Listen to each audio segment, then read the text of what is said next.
I know that we're online. Fine, I'll take zone assurance. It's going, yeah. And hello, everybody. Nope. Wrong hotkey. Hi, everybody. We'll be right back right at the start. Welcome to the Sunken World Saga. This is a Dungeons & Dragons live stream where we have 4 groups of characters. They each have 4 characters in them, and there are 8 players with 2 characters each. Tonight we return to Adventuring Group 1, the adventuring group of Biff, Jackson, Zakar, and Khalid. And we are going to have those introductions real quick, so let's do it in the order that I just said. So, Biff. Hi, my name's Zach. I play Biff Treadle, a halfling bard with a wooden rapier.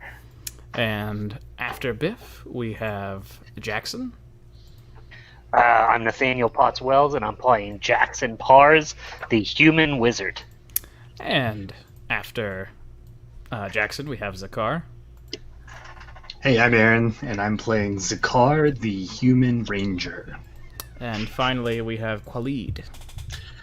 I am Brian Ziola. I'm playing Khalid, a paladin, warrior, and a child of God.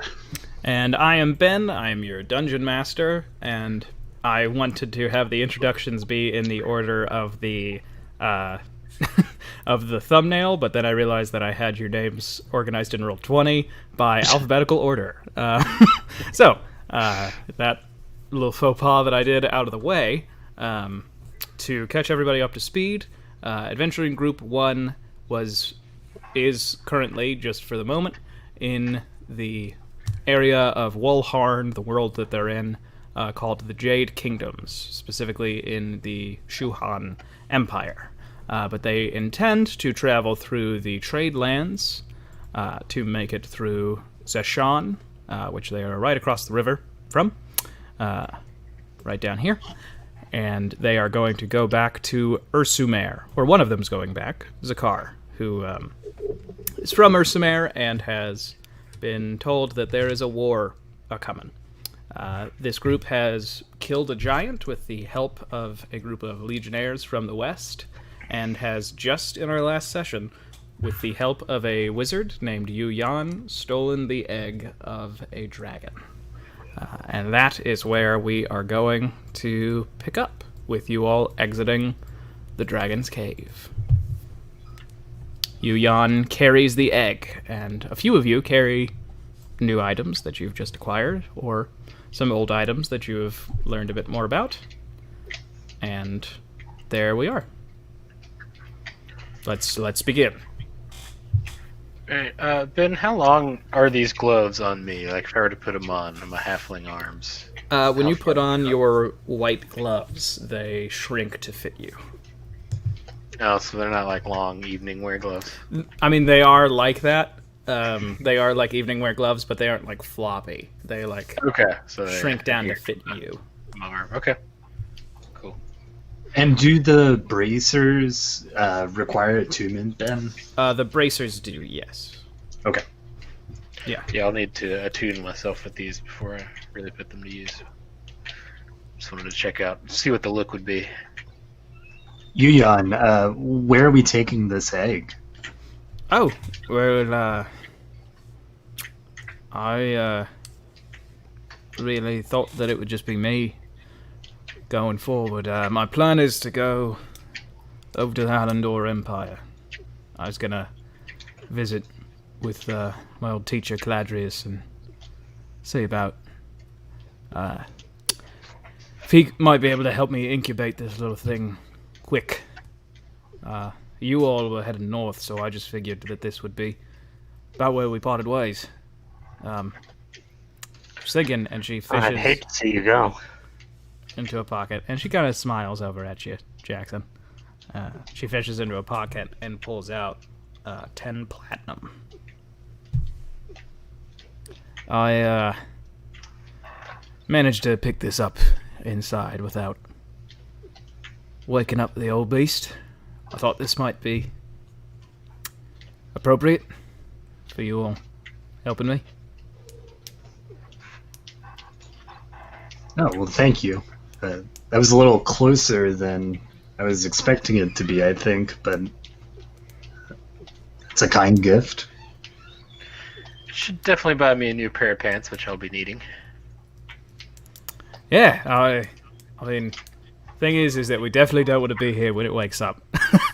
Yeah, we should really get going. Yeah, we should get on our way. I'm gonna go back to speak with Otesiani, but if you all are going north, and she points to the east and says, about 2 days going past the mountains, you'll meet a road and it'll take you across the river into Zeshon.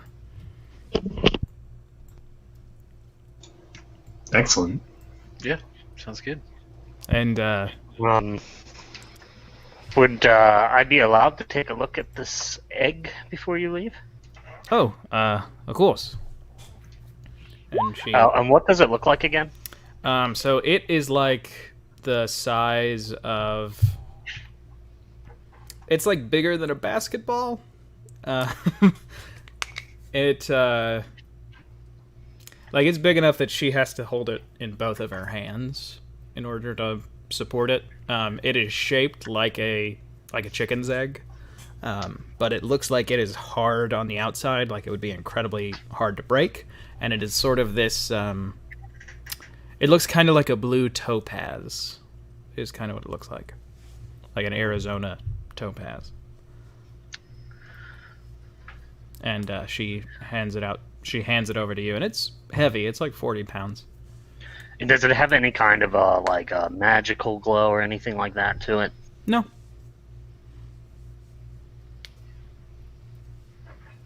At least not at the moment. Maybe at the time of hatching, or when it's being warmed up, it could, but at the moment, it doesn't seem to.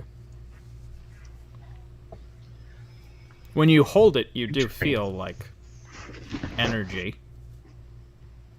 I didn't know if you were holding it, but Yeah, I was asking her if I could. yeah, she gives it to you willingly. Is there any chance I could take some of the shell? Maybe I could scrape off an outer layer? Make a persuasion check with disadvantage. Okay.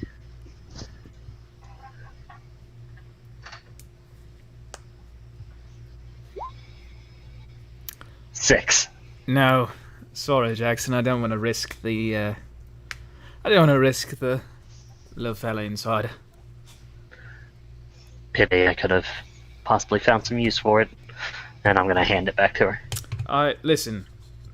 When he hatches out, it's all yours, whole thing.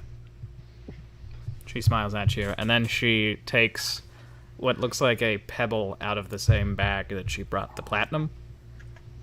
And as she takes the egg back, she tries to press it into your hand.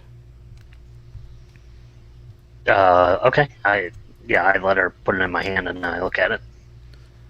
You see it has the word for literally speak in Elvish. I think you speak Elvish, right? I don't believe so, no. Oh, okay. There's some flowery script on the outside. And I speak Infernal, Common, and Abyssal. And I think there was one more. I think it got erased. okay. Well, my bad if I erased it. But she says that the stone is sending. If you wanna, if you Oh, all excellent. need me, or if I might need you, we'll be able to speak with each other in some limited capacity daily. I look forward to this. I be sure to send back when that egg is used up. Of course.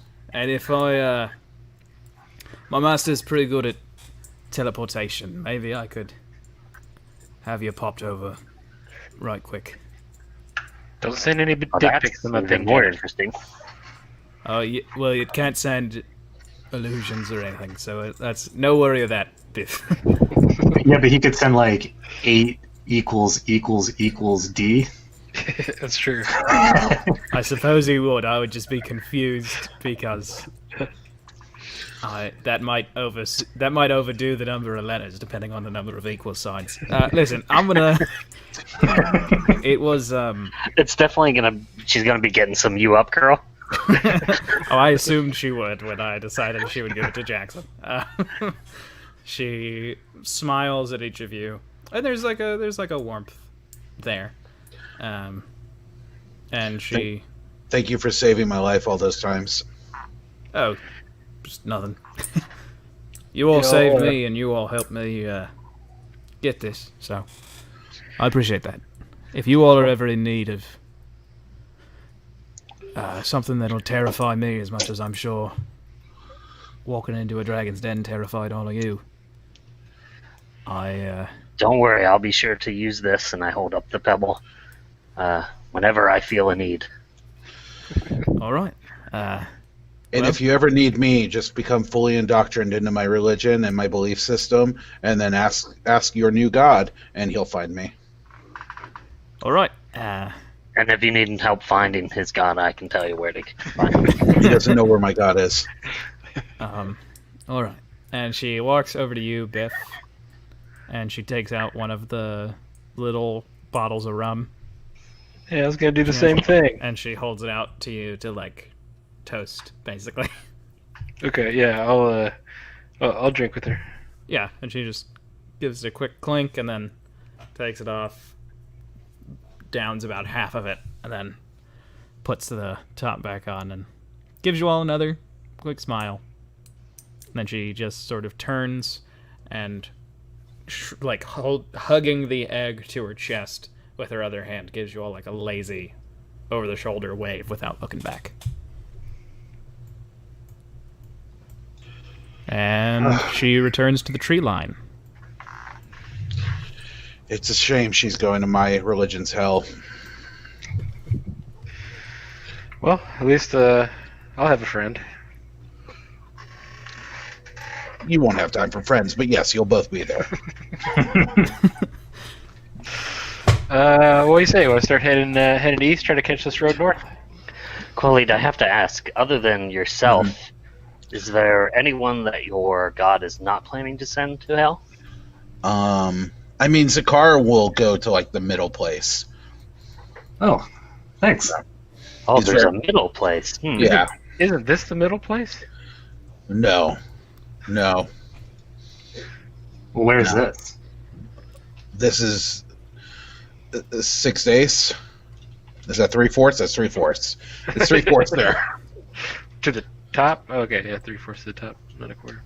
So the middle place is worse than this? Oh, I mean, yeah, but it's not worse than hell. Okay. I didn't take write it. the book. There's a book? You got two places that are lower than this, but only one place that's higher. It just seems a little unbalanced to me. I don't know. Seems a little poorly planned, as a religion goes. Well, that means that we're lucky. There's 37 places lower than this. There's one place higher. Gotcha. All right, good luck, Ben. Making that hell. That just how deep am I sounds going? like standard Dungeons and Dragons hell. That's true. Yeah, that's true. And so you all go and walk around the mountains, and after you all go a little bit quicker than you, Jan, maybe thought you all would go, and you go out from under the shadow of the mountains, and you can see the road when it is getting very, very dark. It would probably not be... There is a more defensible position off of the road, covered by some trees and a little outcropping of rock. We should try to cover up just in case this dragon goes looking for shit. And also, have we seen any sign of the other group of soldiers and stuff? No. Or they said they would be there in a few days. Got it. Okay. Do we know what direction they said they were coming from? They did not give a direction, no. Okay. So you all are going to set up camp? Yeah. Yeah. Yeah, Biff, I think that's in the outcropping there. I think that's a good idea. And there's, you can see there's, a few rocks a little ways away from the mountain that seem like they're probably, there's a minor earthquake underground event. I can definitely hear somebody. I knew somebody selected a character in Smash, but I can definitely hear somebody going to town. Oh, my bad. It's all good. Just make your game more exciting, Ben. It makes you feel any better. I'm just practicing tech skill. I'm not really even looking at it. Are you using Mr. Game & Watch? No. I'm too scared. That was a good joke, Brett. It seems like probably like some minor earthquake or something created a little outcrop in a rock. I continue to not know how physical world building works, but there's some rocks that pop up and they could make a camp. Okay. And I'm assuming that you all take this time to set up your new loadout kit with attunement items and other stuff. Yeah. Yeah, I really want to focus on these glows. Just getting to deep trance with them. Yeah, you focus on them and you feel like, oh, I've really got something. Can I play instruments in them still? Oh yeah, everything that you could do. They are when I said that they tighten on you, they're skin tight enough that you feel like you're probably still Actually, I was going to say that you feel like there's still warmth coming off of your hands, but actually your grip is very cold while you're wearing them. Okay. Yeah, that makes sense. And that sending stone that she gave me, does it only work one way? Or not one way, but two-way? To her and back? Not to other people? Seems like it does when you think about the arcade nature of it. So Biff and I both got treasures inside of the Dragon's Cave. Why don't Jackson and Khalid, you guys take the extra 2 platinum? Yeah. So that would be 2 platinum for you guys? That's fair. I'll take 2 that. each or 1 each? Well, so it would be 2 total for both of you. So you would get 2 pots. Okay. I leave you one of them, and I say, we have to pay our tithes, don't we? Oh, yeah, of course. I'll put this with the rest. Biff just kind of rolls their eyes. Not directly at anyone or trying to be noticed, just reflexively. I notice. Well, make a perception check. I don't notice. I see everything. I mean, I'm not trying to hide it that much. So let's do some quick inventory. We got the stuff from the cave. That's you two have that stuff. What else? What did we get off of the Bane bad guy? Did he have a wand of enlargement or something like that? Did have a wand of enlargement. That should probably go to Jackson, right? Yeah. I could use it, or if maybe it would be something you could use while you're sneaking around invisible like last time. I mean, put it on someone. It would be best to go on to somebody could probably benefit from being bigger, yeah. Or does it enlarge and shrink? It is a wand of enlarge and reduce, yeah. Okay. Well, I don't know. No, I've already have the ice wand, or the ice thunder wand, so. Oh, I feel like you're very intuitive about when it's good to use things such as that. Yeah, Biff, that was amazing earlier today. You really saved all of our lives there. Yeah. I didn't even know you were doing it until it happened, too. You were nowhere to be seen. I gotta say, I've formed a bit of attachment to most of you, so I want to make sure we can keep this train rolling and save the world, I guess. Now, when you say most, who are you leaving out? Oh, your horse and I don't really get along. I don't have fine steed. How dare you? I meant like the horse that you had at home. I met once, and we didn't get along. Yes, he was an asshole. He doesn't like you or the horse you rode in on, Brian.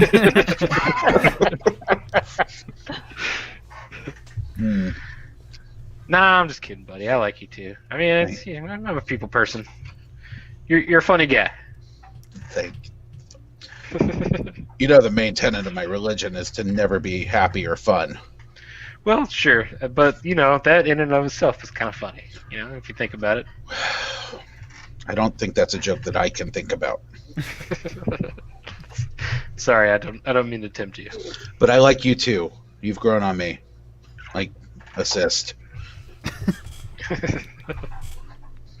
It's a fatty cyst. Don't worry, he'll be fine. It's spacious. Well, I'm gonna try to get a stew going. If you guys are hungry. I'll take a little stew. You got a chicken foot there? Maybe you got a stew. Yeah. Why are you throwing away this rib? There's still a little meat on it. And Ben, I'm gonna try to forage around the campsite. Yeah. Are you wearing the bracers? I am wearing the bracers. Okay. Can you make a nature check, please? A nature check, sure. It's loading. Yeah. You got a 4.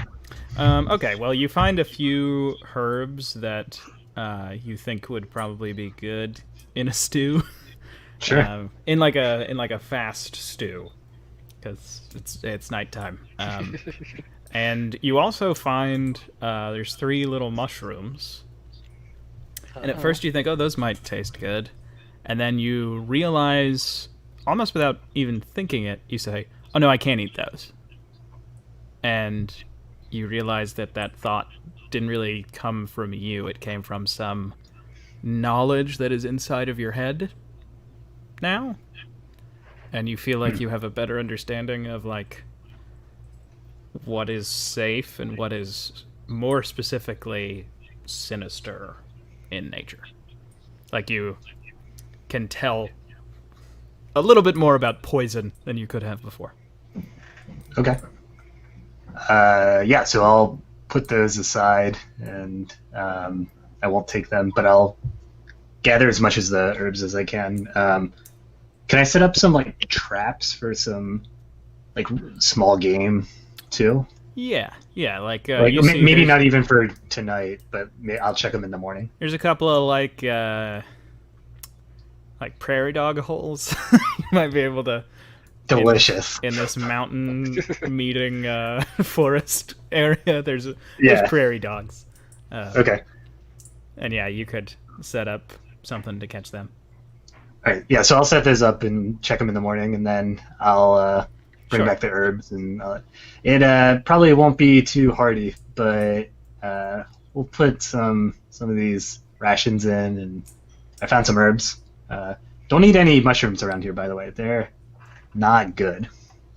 Are they poisonous, or like they make you just get see fun stuff?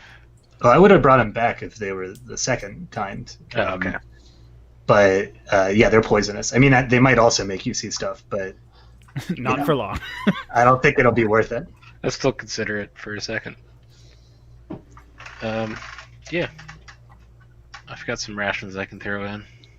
Did you collect any of these poisonous mushrooms, though?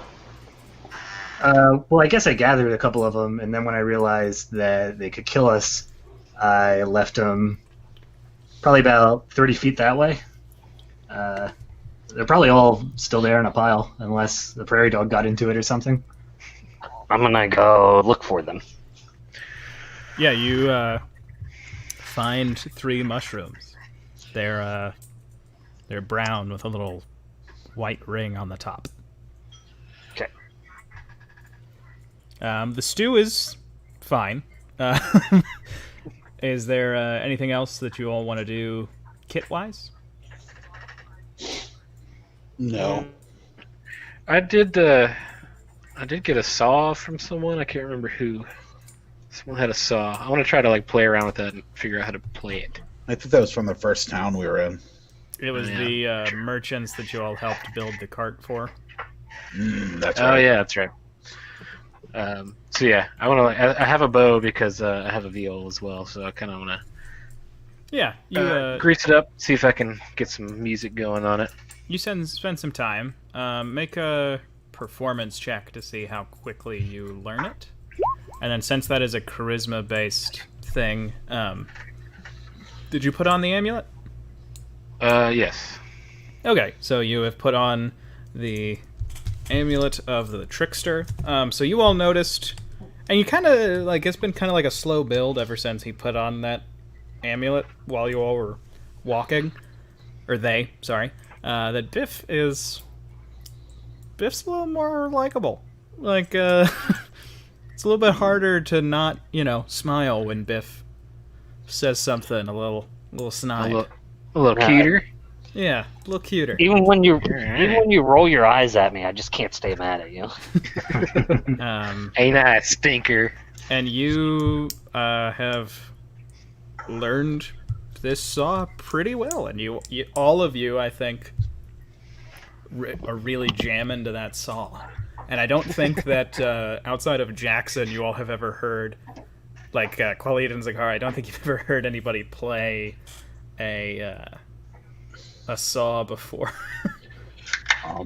I know that his charisma went up, but due to my active disdain for smiling, I feel like I like him less. That's fair. But I won't hold that against you tonight. One day when Khalid is sleeping, we should draw a smile on his mask. I'm an elf man. I never sleep. When he's tranced. Don't ever approach me in a trance. Oh, I've heard that once or twice. All right, I set traps around me, and then I go to sleep. 37 traps for every level of hell. Is there anything else that anybody was meaning to bring up? Just that I was going to oil the fail knot before I go to bed. Oh, yeah. Oh, yeah. Do you feel like you can shoot that down without a problem? Now that you have chosen the non-coward's path? I shot it. I could shoot it today. I guess I didn't really get a chance to do that. I thought that we might be fighting a dragon. Yeah, that's a good call. I should try it out. We could always go back and you can shoot it at him and see if it works. Yeah, there was other stuff in there. Yeah, that's true. I think for now I'm gonna take the coward's path and just shoot it at this rock. Well, don't say it too loudly. The bow can hear you. Yes. I think it knows. And I'm going to try to shoot it at the rock just to see how it goes. Okay. How it feels. Yeah, I mean, it feels amazing. You do hit the rock, and you actually watch as, like you are shooting a target, the arrow pierces into the rock. Like, that's how powerful that bow is. Did you guys see that? Yeah, dude. Why are you a coward? You don't have to be a coward. Look at that. Yeah, maybe we should go back and fight the dragon. Let's go. We have like 8 hours left on this thing. So. I mean, we could. Now that we've lost a powerful wizard, let's go back and... we all feel like level 8 now, right? You guys feel level 8? Yeah, you all feel like you are better. Get out of that cave. I don't know. I haven't had enough I don't know, yet. Biff, I only feel like I'm 7. Ever since you got that amulet, Biff, I feel like you're a perfect 10. Oh. I give Jackson a little cheers and take a swig of booze. So what's the watch order? I can take first watch. I want to see if I can make anything out of these mushrooms. I'm setting up my little chemistry set. My first chemistry set. Who's taking first watch of Jackson? I'll take the second watch and keep an eye on him when I'm up. Yeah. Third works for me. It'll be the darkest then, so I can use my dark vision. Okay, then I will watch in the morning. Okay. You all go to sleep. Sorry. When was Jackson's watch in the order? First. I wanted to go first so I could try and do some alchemy. Okay, yeah. Then everybody else goes to sleep. Can you just make either just a straight intelligence check or a nature check, whichever you choose. and I assume I know which one it is. What am I making a check for? Just to see like what you can ascertain about the use for this in alchemy, like what type of things that you could use it for. It's a 7. Yeah, you think that you could use it to make poisons. It feels a little bit more like a natural world thing and less like an arcane world thing. Like, right. Well, I wasn't planning to do anything arcane. I'm an alchemist, so I have an alchemist kit, and I just wanted to brew like a poison tincture. Okay. Then I think that you make a small vial of poison. Yeah, make a roll with your alchemist kit to see how potent anything it is. It's a 13 on the roll. Okay, so you make a vial of poison. It can be applied to either 2 like missile weapons or 1 martial weapon, and if you get a hit with that for a minute after it's applied, there is an additional d6 of poison damage. Okay. And after you have conducted your alchemy, do you go to sleep and wake up Zakar? Yes, I will. Okay. And you said that I could get 2 uses out of that? 2 on a missile weapon. So, like, you could do or 1 2, on a weapon. Like 2 arrows dipped in it, 2 darts, 2 javelins. But then you go to sleep, and Zakar, you wake up. Is there anything that you would like to do? I mean, I'm mostly going to be keeping watch, but I will kind of absent-mindedly mend my kind of loose tunic. There's like a frayed edge on it that I'm sewing, but otherwise I'll just look out. Yeah, make a perception check. Sure. Also, I forgot that I am now proficient in nature because of the class that I took. So. Oh yeah. Well. Not that it mattered. It didn't kick in until you ate that stew. Yeah, exactly. Yeah. You are being watched. Okay. Do I know from what direction? From your east towards the road. Okay. I will. They are not approaching. They're not moving. Okay. You just saw for a moment the reflection of the fire against some small bit of metal, like a ring, not even a weapon. Okay, I will go ahead and wake everyone up.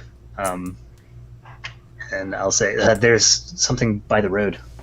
They're watching us. They have some sort of weapon or metal. They're watching us, or they're just on the road? It seems like they're watching us.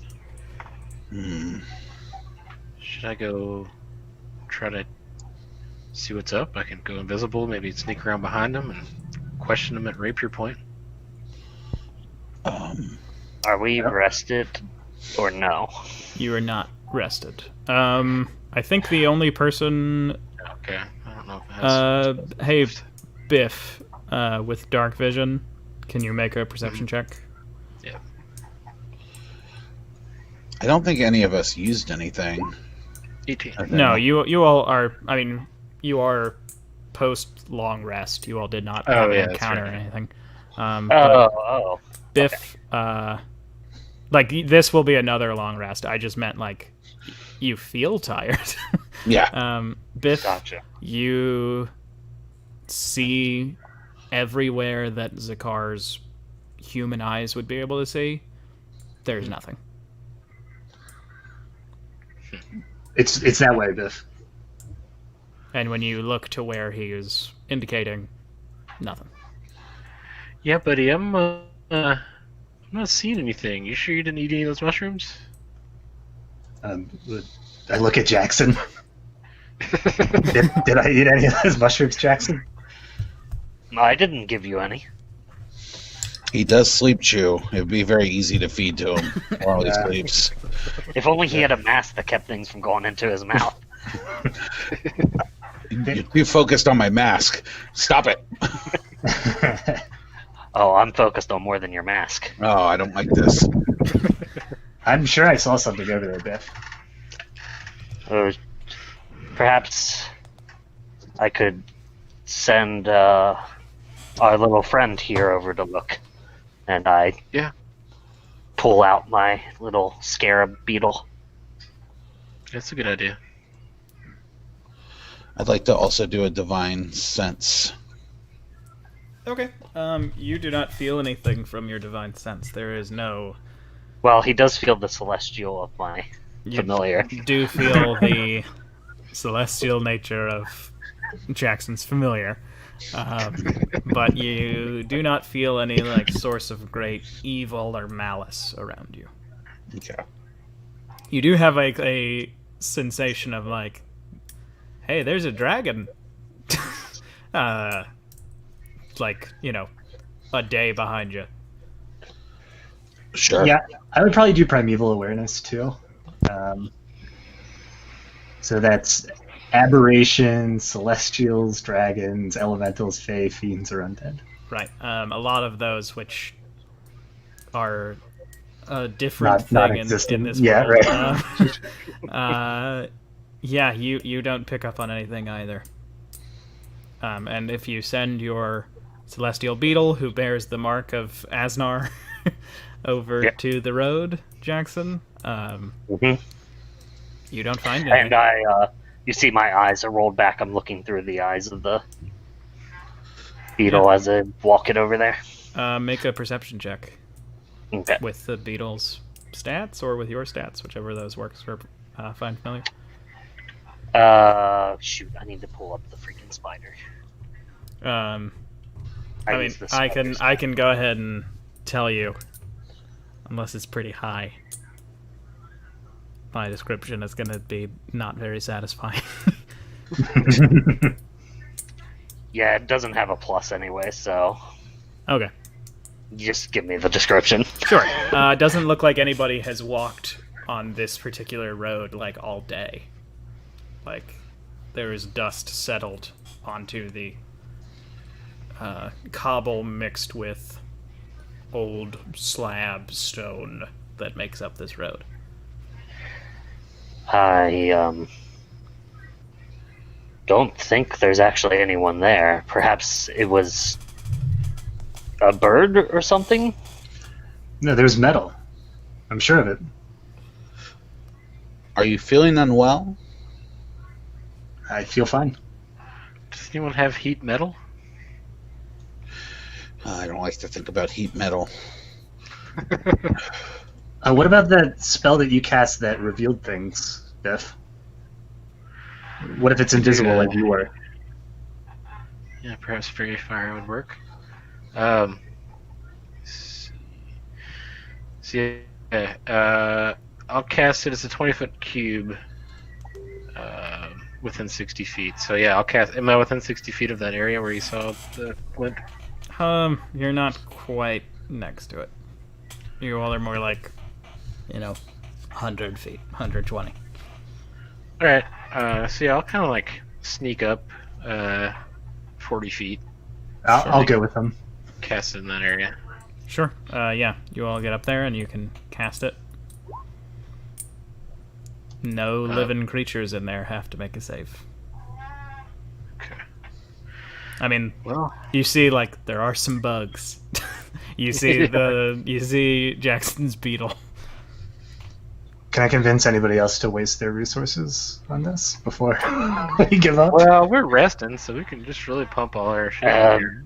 So Yeah, what Jackson exactly just fires did a you fireball see? off. Well, I What was looking exactly out. did you see? Yeah, I guess we'll return to the camp, and I was looking out over the fire, and there was a glint right off the road, right there.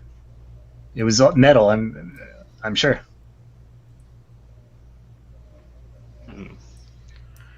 I don't have Well, Biff's eyes, but Zakar, when you return to where you're sitting for your post, you notice there is something traced into the dirt next to where you were sitting that you can see by the light of your fire.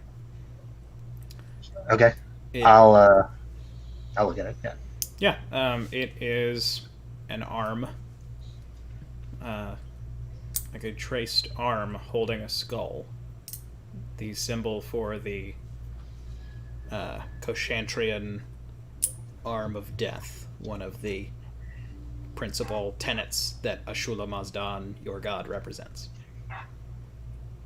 I'm going to look at Jackson, and I'll say, what did you do? What do you mean? Who in your life have you betrayed or would want you dead? Well, the Zeshan Alchemist Guild would really like me to be dead, but not enough that they would commit murder, I don't think. Look at this. I'll point it out to him. This means one of us is going to die. What? Well, I did not mean to click that.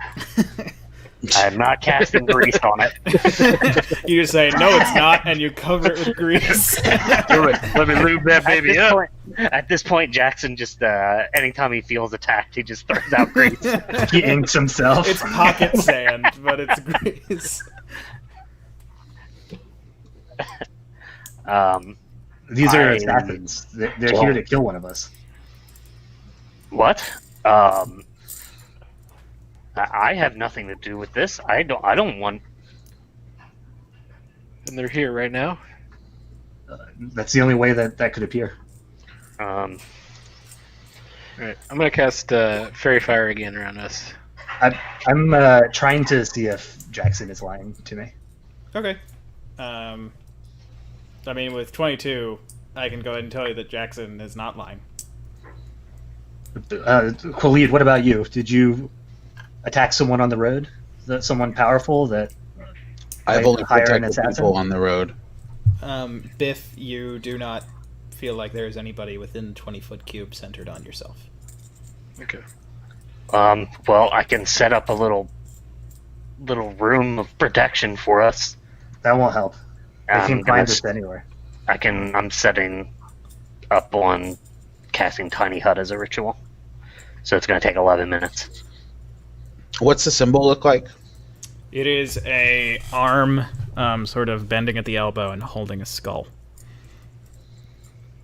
And do I recognize it? Nope.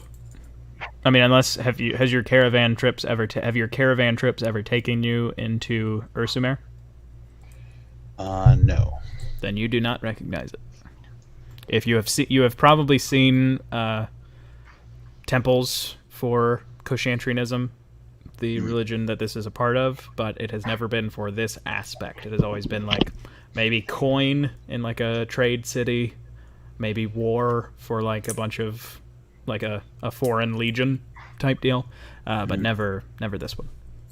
So like it is, you do recognize that it is a symbol of Koshantrianism because you've probably worked with followers on some of your trips outside of just Zakar, but not the death part.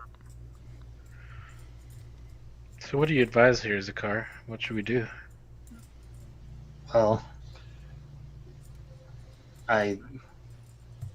one of us is going to die.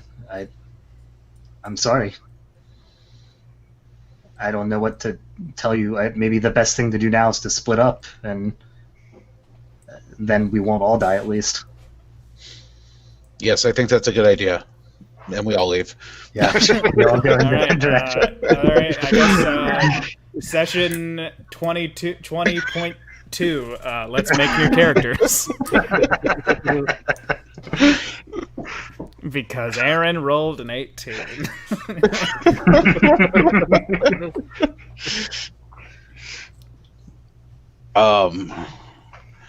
Perhaps the hut will protect us, but then it'll leave. We have to continue on the road.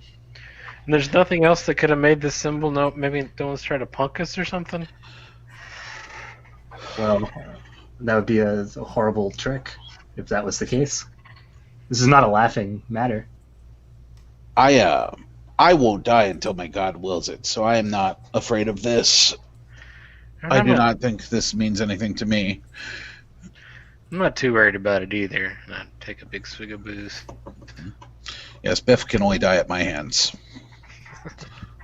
I'm gonna put my head in my hands, and I'm gonna look up. So, you think it's me? What? I didn't do anything. I'm a loyal, devout worshiper of Ashula Mazdan. I don't know, man. We just survived a dragon. We kicked a bunch of dudes' asses at the base of the mountain. We fought some monkeys. Like, we're really kind of on a roll here. I'm not too worried about whatever The gods say. whatever you're worried about here.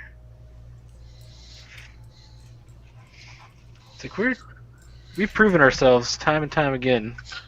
I don't think a lone assassin is going to be able to do much to us. This is the arm of God. Yes, I think we're looking at it in two different ways. Well, is it the arm of God, Here's really? the thing. Or If it's fate, there's nothing we can do about it. So we continue forward. Your bow would tell you the same thing. If it is an assassin, I dare them to approach us.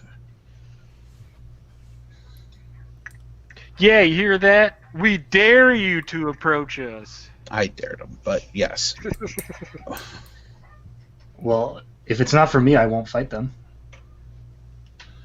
You will not fight an assassin if they came after one of us, Not if they were representing your god. the bloody arm. So this target has been marked by your god, or have they been hired by someone else? Well, both. So Would you you- can just pay your god to mark people for death? Well, they would be marked for death anyways, and then our churches, Would carry it well, out. this arm at least, would carry it out. But who knows when someone is marked for death? How do you know? Well, I don't know the mysteries of the arm of death. Well, that seems very convenient, doesn't it? I suppose so. Okay. Well, see, that's what I'm saying. That's why they're such great assassins. We shouldn't. I don't think we should worry about it. I mean, it's weird. It's weird that there's a symbol on the ground now. I'm not going to deny that. No one noticed anything or making it, but I don't know. We've been up against weird shit this whole time. Let's just roll with the punches, see where it takes us. Jackson, is that hut ready? I don't know. Has it been 11 minutes in game? Because it's been like 9 in real life. It's been 11 minutes. Yep.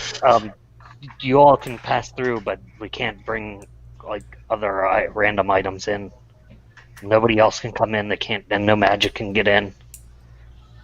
We can bring our items in, no? Just what you're wearing, not.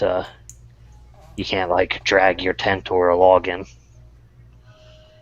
Okay. I mean, I've got everything on me. It's a backpack and stuff.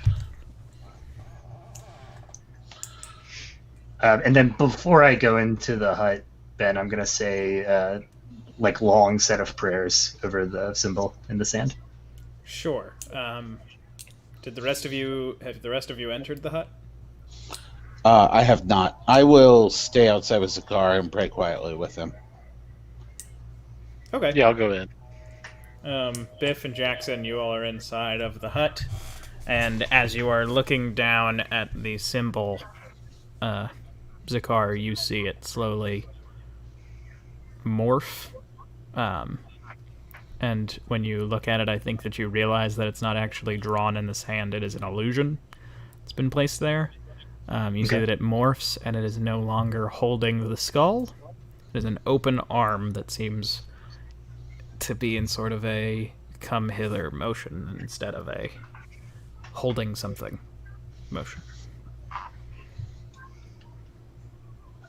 But then it fades. I'm going to. Wait, so Khalid is out with me? Mm-hmm. But I'm in prayer, so I'm not super focused on you. Okay. Yeah, if he's noticeably in his prayers, then I will go in that direction. Okay. I'll take off quietly. Yeah, make a stealth check. I regret not making a map for this.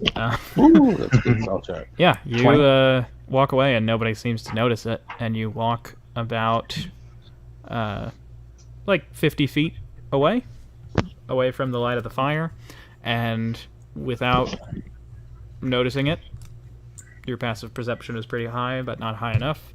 There is a hand around your mouth from behind, and you just hear, "Do not scream." I don't. We wanted to speak with you. We did not mean to worry you. And they remove their hand from your mouth, and you can turn around. Okay. Yeah, I do, and I guess I am a little less tense than I was before. You turn around, and there are two people standing. One is a woman who looks like she's in about her 60s. She is in a like jet black tunic with a hood, and you can see she has like just two daggers on her side. And then the other one is a man in like his early 40s, and he has this like intricate tattoo across his jaw that goes like over his mouth. It's like looks almost like tendrils sort of going up, and he has kind of like a top knot. You recognize that he is wearing some stuff that implies that he is a Koshantrian, but he is not from Ursumer. And he is the one who is speaking to you. What can I do to serve the arm of death? We do not require your service. It's simply welcome. What do you mean? There is a gentleman in southern Zeshan that is marked for death. He is a Goliath from the north. His name is Arnbell. We are a priest of Ursumer, a priest of Koshantrianism. It is the same, you understand. Of course. I'm trying to be German. We are not... Just as the time in sprockets in which we dance. we are not permitted to reach him. He is in a place that, due to a treaty, a official member of any structured military or organization that technically serves a ruling power, cannot interfere.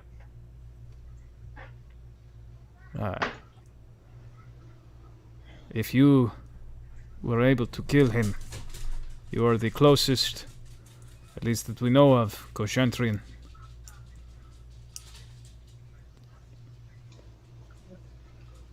Yeah, of course. Where do you have more details or a map? Yes, and he hands you a map. And you can see that it's basically like on the route that you were going to go. Sure. There is a town that you will be getting to probably tomorrow at like midday called Merviz. And then there is a fort called Fort Subdar. And he says, "This is where you must go. Fort Subdar. Troops of any official military are forbidden from entering." So, there is a Goliath named Arnbell. He must die. He will. Very well. Once the job is done, we shall be speaking to you again. Is there any message or way that this needs to be done? Must be done well. And he smiles at you, and then he turns, and the woman steps up, and she reaches down into her hand, and you can see she is holding a little, like, jar of paint, almost is what it looks like a very small one, And she reaches in and just like digs her thumb in, and then takes that thumb and presses it onto your forehead. And it makes like a blue thumbprint. And she smiles at you and says, "You are now under the protection of the Arm of Death. Though you are not a member of our church, you are a friend." And she smiles at you and says, "Ashula Mazdan shall walk with you." And then the gentleman says, "Ashula Mazdan will walk with you." And the two of them dip their heads at the same time. And with you. And I'll dip my head. And he grins as the two of them start to walk towards the mountains and says, "Oh, and you could tell your friends that they are not in danger, but that wouldn't be as much fun, would it?" And then he keeps walking. Okay. Yeah, and then I'll return to camp as quietly. I guess I'll try to stealth back so that Khalid doesn't kill me. Yeah, make a stealth check. Yeah. 17. I don't think Chloe hears you. We'll see. Hold on. I mean, are you actively trying to... No. No, I don't. Khalid, you finish your prayer, and Zakar's just standing in camp. Oh, buddy. Oh, no. I'm so sorry to tell you this, Zakar. What? The marks moved to your forehead. It's you that's marked for death. I think Don't we'll be... speak, don't speak, don't speak, don't speak. If you speak, he'll find you. Do you want me to kill you before he has a chance to? I shake my head no. Okay, well, I'm sorry that you have to die. I go back to praying for you. Okay. And Zakar, are you joining them in the tiny hut? Yeah, sure. Okay. Zakar enters the tiny hut and probably does he seem like a little more okay? Yeah, there's a big weight off. Yeah, for sure. I'm lighter on my feet, and I'd probably have like a grin, actually. So I see your prayers have eased your mind. yes, I think that Ashula Mazdan will watch over us. I'm sure. Wait, weren't we worried about it trying to kill us? Well, I was in prayer, and Khalid was as well, and I believe that we have his blessing. I roll my eyes in my sleep. Look, Biff's in REM sleep already. Quiet. Okay, and then Zakar, you can finish a shift like staring out of the tiny hut. Sure. And then, so Jackson, when you fall asleep, and this is a heavy night, I promise that we're going to flash forward to through some travel to make up for more stuff happening in a single night than I anticipated. You fall into a deep sleep, Jackson. Oh, just what I was looking for, some sleep. And unfortunately, you start to dream. And at first, it feels like a memory of earning the enmity of the Alchemists Guild. And then you are walking through the streets of your hometown, and you pass a massive clock that seems out of the ordinary, like a grandfather clock the size of a Goliath. And then you keep walking, and suddenly you see it again. And then you see a different clock, and a different one. You see clocks hanging on walls where there had never been one. And then you realize that you're not walking on solid dirt or solid stone of the road. Instead, you are walking on some type of glass. And then you notice that the back of your feet gets hit, and you turn and you see the hand of a clock. And then you're looking around, and all you see are different clocks, different hanging clocks that just hang in space, or clocks that make up what should be a building. or something like that. And you are all of a sudden not walking anymore, but you're floating. This is... Your feet I are think rocks. I've become lost in the astral plane again. And you hear something almost clearing its throat. Who's there? You refer... This being before me refers to itself as Jackson Parr. Is this appropriate? Yes, that is me. Acceptable. What are you looking for? I see that you have been in contact with the enemy. The enemy has wormed its way into your brain. I don't know who the enemy is. I can see him. I can tell you there's a lot going on in my brain, but there's no one else here. And yet he lingers. This will prove insufficient. A mortal brain is not powerful enough to keep him at bay. You've never seen a brain like mine. This is true. Am I able to move in any way? Oh yeah, you can move, and you can actually, you realize that you are floating. You can, basically fly. Okay, yeah, I'm just gonna, hover around some of these clocks and, I'll come over to this one and, touch at the hands and, feel the weight of them ticking. Yeah, you realize that this voice, there is a similar sensation to the voice in the cave that you heard that was trying to pull you towards that pedestal.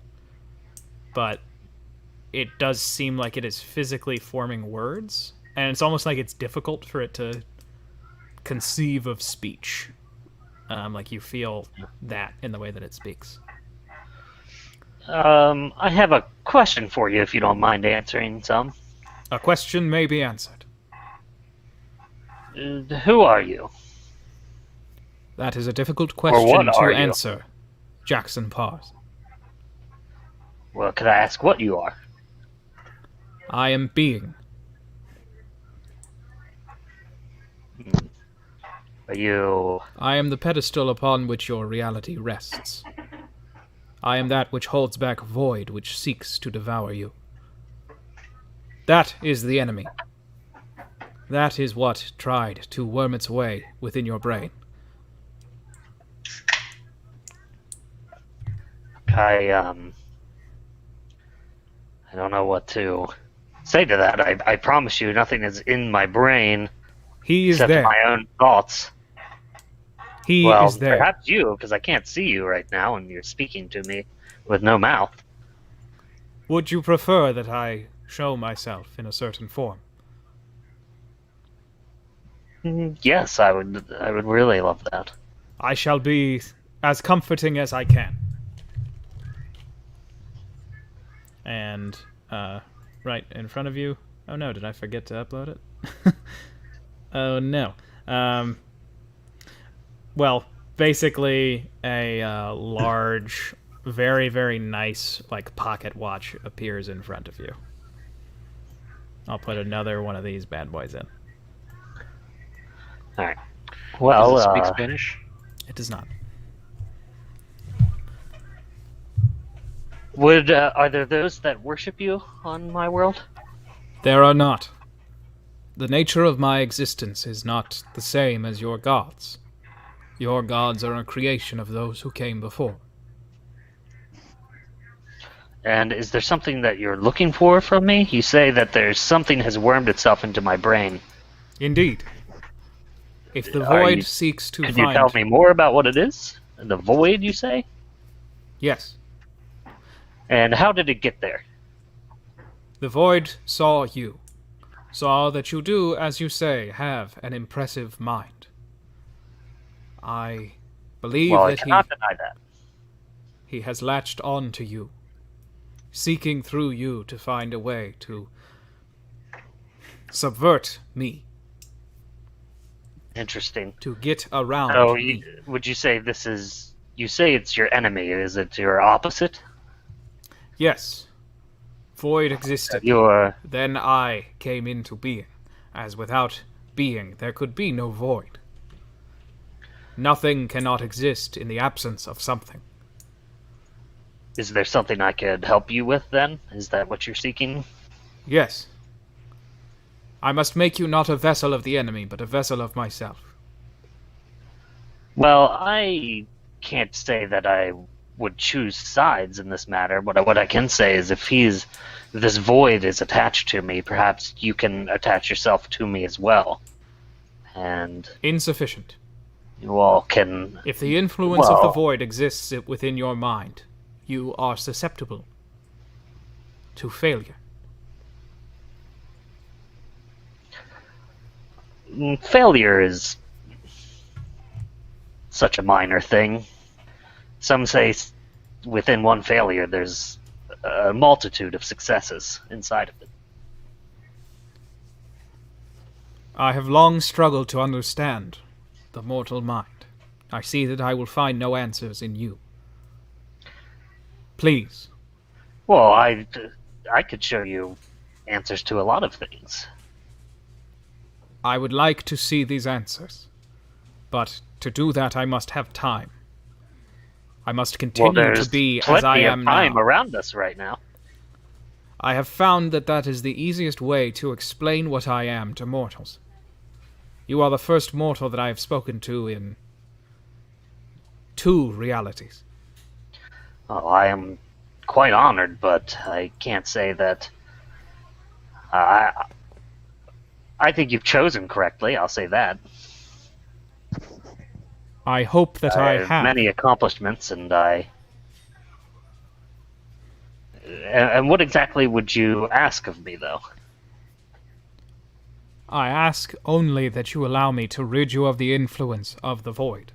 To do so, I would grant you a great boon.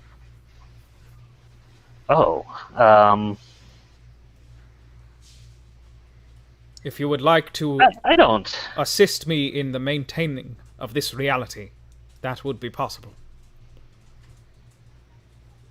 Well, I have my own plans for this reality. I am aware.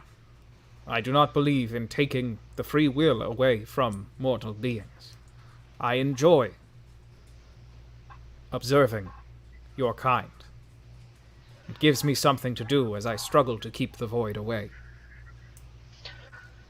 Well, I might be able to accept your offer, your bargain, but what I seek is simply knowledge and tools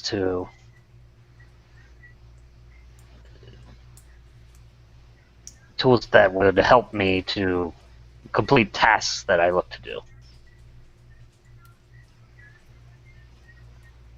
This I can grant you. If you allow me to rid the deepest corners of your mind from the influence of the void. I mean, I don't like the idea of some void trying to use me for its own schemes and plans. Again, my own schemes are important to me.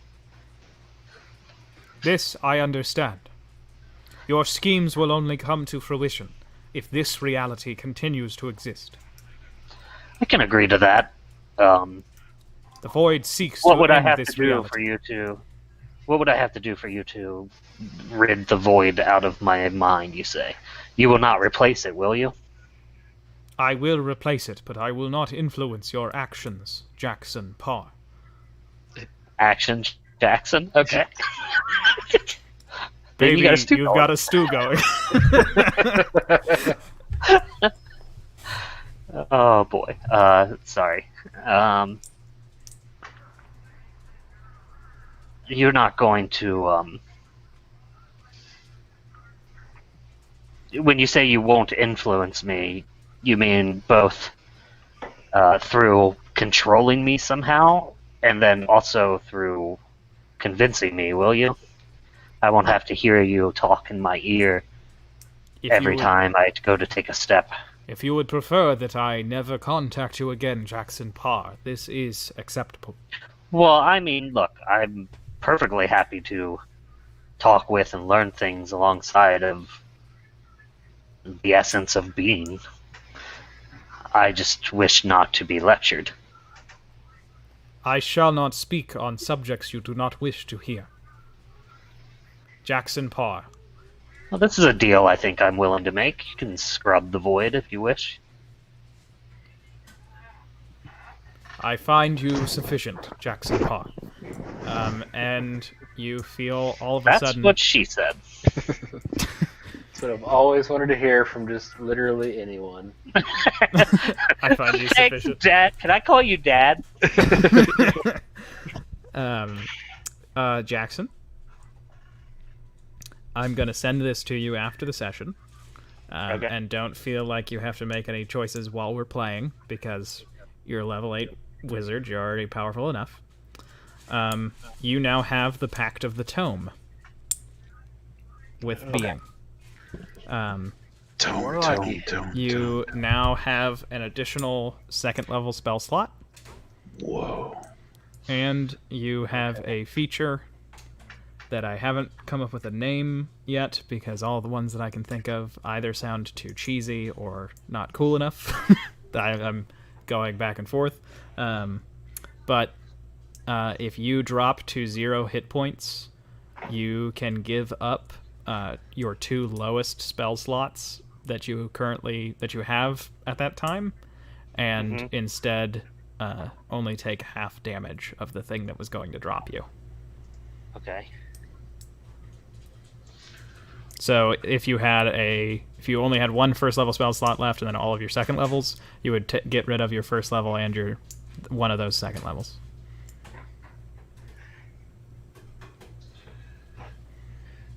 Alright, I get 1 bonus 2nd level spell. It's 1 more spell slot. Slot, yeah. I can, when taking damage that would reduce me to 0, you said, make me unconscious. Yeah. I can spend 2 of my lowest spell slots to take half instead. Yep.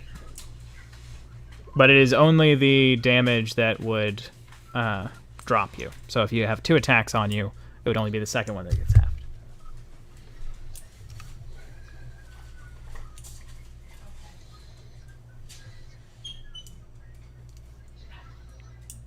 And then you are back at a normal dream. Biff and Khalid, you all have normal dreams. If you dream at all. Alright. So now that we're awake, you guys can tell us all about them. I only dream of running water. A babbling brook. That's why I went to bed. Yep, that's why I peed myself. I try to drink too much to dream. And okay, the next day, all of you wake up. You might have some good roleplay encounters, but you make it to Merviz, the town that is on Zakar's map. Although you all haven't seen that map, probably not. And you all enter through the east gate.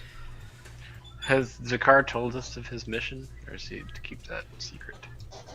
That's a good question. Hold on, there's a place called the Sprung Rabbit. Yep, that's a tavern. I don't even focus on his mission that he's telling us about. Talking about a rabbit boner. No, I don't think I have. I mean, those male rabbits pretty much always have boners. Okay, so you all... I think it's a oxymoron, or not an oxymoron, what's it called? It's redundant. Yeah. You all enter the town of Merviz, and you see that there is what looks like a herald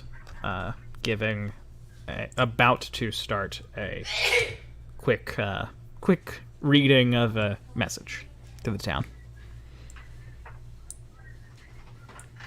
Yeah, listen up. Walk up to it, yeah. Mm-hmm. And he reads from a long scroll. The fort of Subdar has been seized by a force bound by no nation. A small force of men in scavenged armor, led by a group of veteran mercenaries called the Pack. The Shah has given the order to send a spare 30 soldiers to each village with a population over 40 in the territory of Satrap Frataraka. These soldiers shall remain within the towns to which they are stationed, and cannot offer safety to any who wander beyond the safety of the walls. 5 messengers have been dispatched to the court of Akhzum, as the Shah and his army are bound by an ancient agreement to leave the fort unmanned by armies of Zeshan. The Shah promises safety as long as you are in sight of his lands, but advises caution. The roads are not safe. This group of mercenaries are known to take captives to be sold or killed later. This has awoken the Shah. He realizes that there are not enough men in our army. Men between the ages of 15 and 25, who are citizens of Zeshan, are expected to be present in the coming months for drafting lotteries. And when he says that, all of the older people who look like they are of the age that they might have kids in that range start to, like, shout shit at him. And then he just starts talking about, like, administrative stuff. How does everybody react to that news? Well, I guess I'll just go ahead and tip my hand. Khalid, how do you react to that news? I'm pushing through the crowd, and I'm going to get right up here. All right, Khalid pushes through. You all watch as your friend just shoves some. Yeah, I'm just pushing him out of the way. Your kid's going to die. Get out of the way. I'm going to push through with him. All right. Running back. The two tough fellas push through.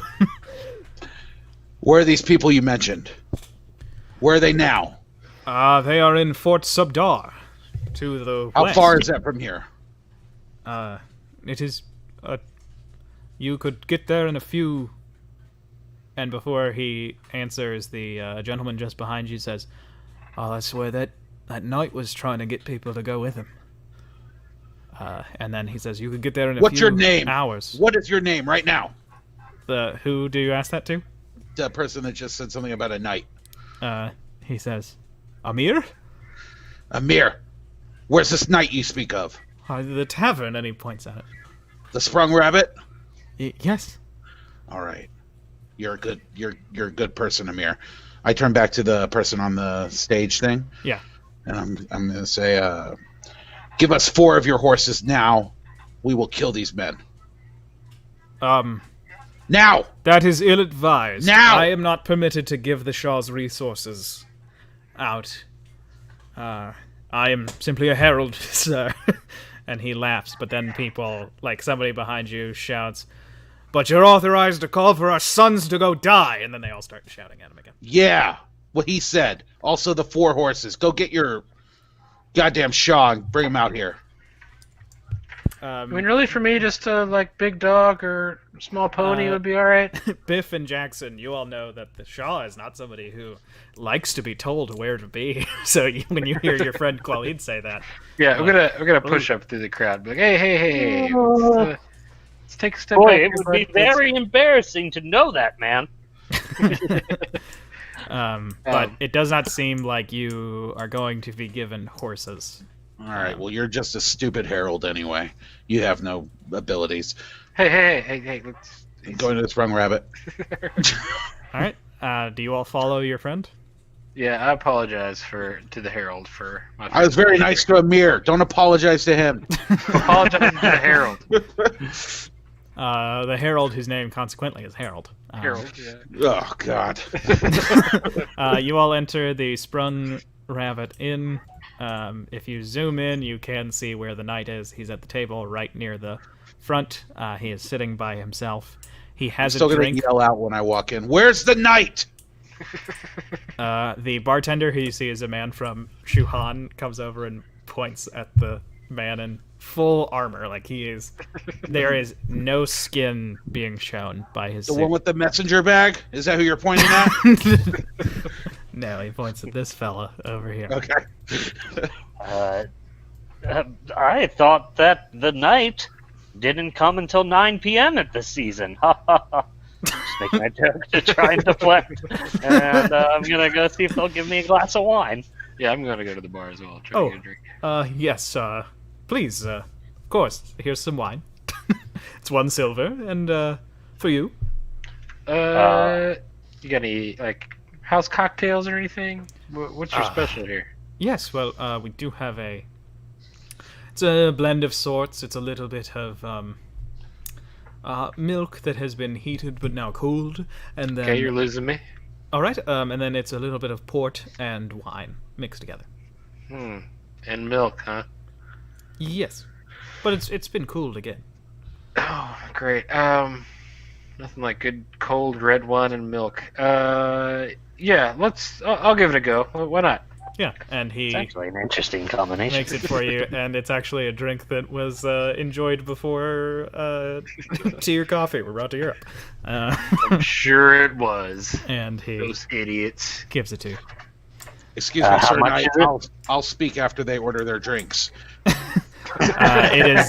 It's 3 silver total if you're paying together. Okay, I'll let me pay for you, Biff. Yeah, good friend. You're so likable. I'll give him 5 silver. Just a moment while they haggle over who's So going to that's pay. the cost Thank you. and the tip. Just let them figure out what's customary in a society of Thank you this very kind of much, sir. nature. And then Khalid, you were asking, and when the knight looks at you, you can see that he has some type of like mesh netting in the like visor of his mask that is not dissimilar to the one that you have in your mask, like his visor. Hello. What is your name? You may call me Gray. Gray. Hello, I'm Khalid. It is nice to meet you, Mr. Khalid. Yes. And he holds out his hand to shake with you. I'll shake his hand. Are you a warrior, sir? You do have the appearance of one who is familiar with battle. It's your lucky day, I sure am. You can notice that he is overpronouncing his words. This is a good thing. Are your companions warriors as well? Why are you talking like that, sir? This is how this is how everyone speaks the common tongue. Where are you from, Sir Knight? I am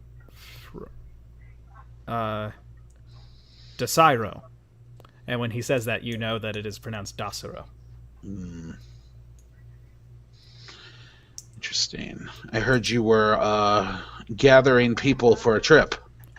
Indeed, I am on the search for warriors that are powerful enough to face the Pack, a group of vicious mercenaries who have taken several captives. It behooves myself to ask this, Mr. Khalid, would you and your companions possibly be interested in entering? I have a great deal of common trading gold that I would be able to give to you.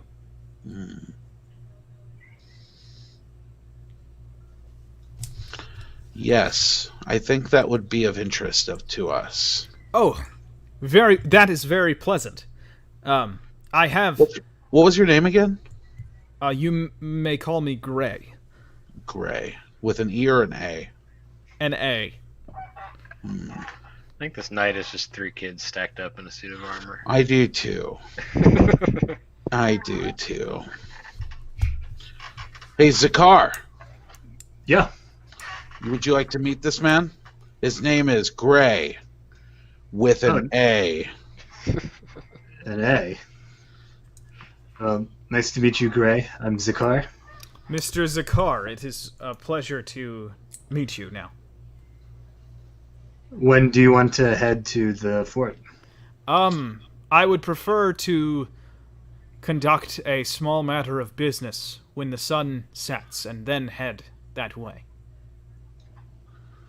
Yes. He's from Desiro, Zakar. And Zakar, you also know that it is pronounced Dasiro. Right.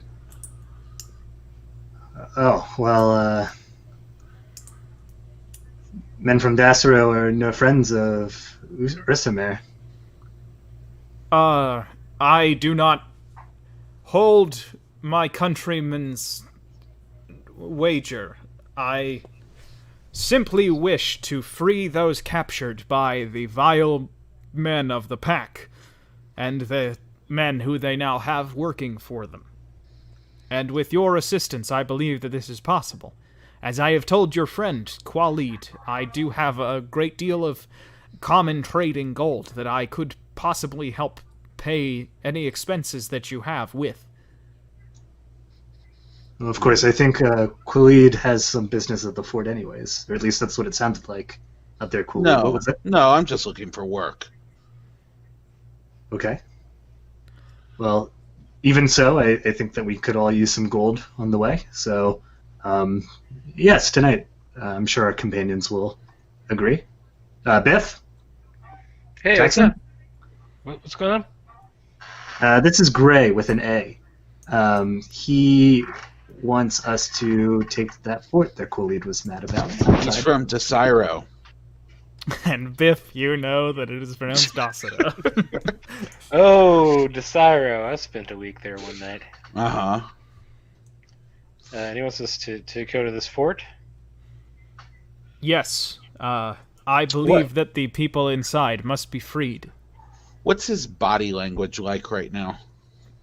You can tell that he is, like a lithe dude. Like, his armor fits very well, but he is like, he's got muscle, but he's more built for dexterity. But has he, like, tensed up now that everyone's at this table, or has he... No, he seems like, like, when you said you were willing to go, he got, like, excited. Like, that is more the body language. Okay. Do I feel like this language thing is a deception, or is it a... Make an insight check. Okay.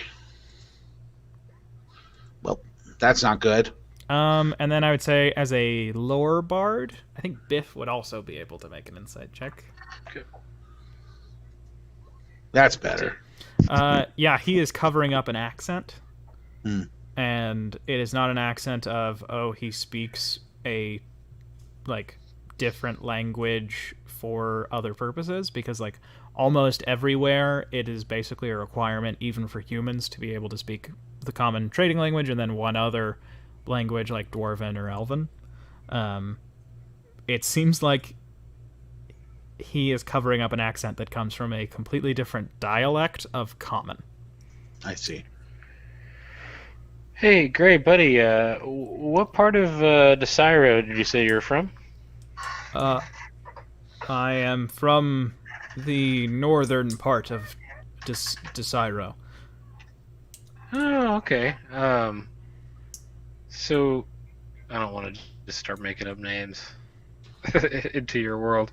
Would I know any cities up around those parts? Yeah, you know Lasai. So, would you say you're from, like, around Lasai? Yes, I am from Lasai. Oh, interesting. Do you know Robbie G in Lasai? I do not know him. And you know from your time in Lasai that everybody knows Ravi G. Oh, okay. Interesting. Yeah, you'd think you'd run it. I mean, it's a pretty small. Is it small?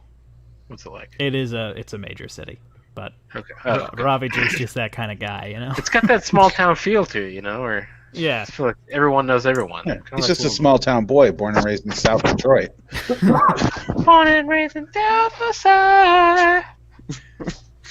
I appreciate your all's willingness to come to my aid and the aid of those trapped within the fort.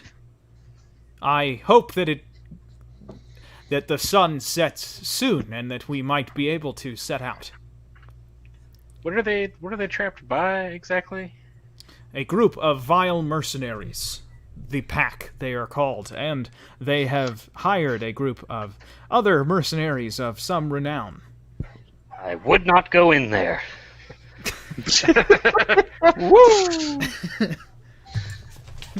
Hey, Jackson, come meet Gray. He's from Desiro.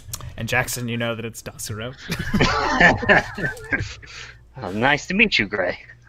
It is a pleasure to meet you, Mr. Jackson. Hey, man with the messenger bag, come over here. This man's from Desiro. I'm not doing it anymore. So, I'm sorry. Mr. Jackson is my father. You can call me Lord. Of course, Lord. I also have a bit of good news. For our efforts to liberate those trapped within,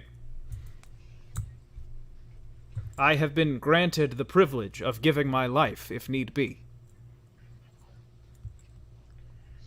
Oh, that's great news. Is that what you want to do?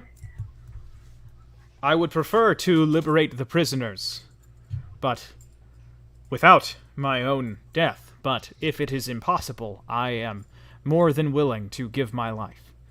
Okay, well we'll try to avoid that scenario. See, what is this paying exactly? Because we're kind of well known. We stole the egg from a sleeping dragon. You know, and we took its young straight from under a powerful dragon. So we're not your average rent a day adventurers here. Ah! And he pulls out a sack, and you can see him open it up, and he only scoops out about half of it, and then he lays it on the table. And it looks like it's gold mixed with platinum and silver. It looks like all total it's probably around like 400 gold. And he says, "This is the entirety of my common trading gold. Would this be appropriate?" I mean, for all of it, for the whole bag you have? Oh, this is not common trading gold. What is that? It is...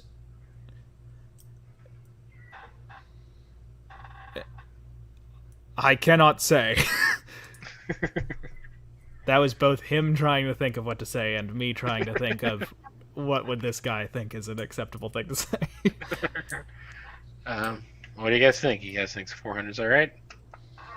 Is it not common currency like this? And I hold up my Jornish dime. Or Yornish, whatever it's pronounced. Yes, it is gold from that place. Where that place is, that I know is not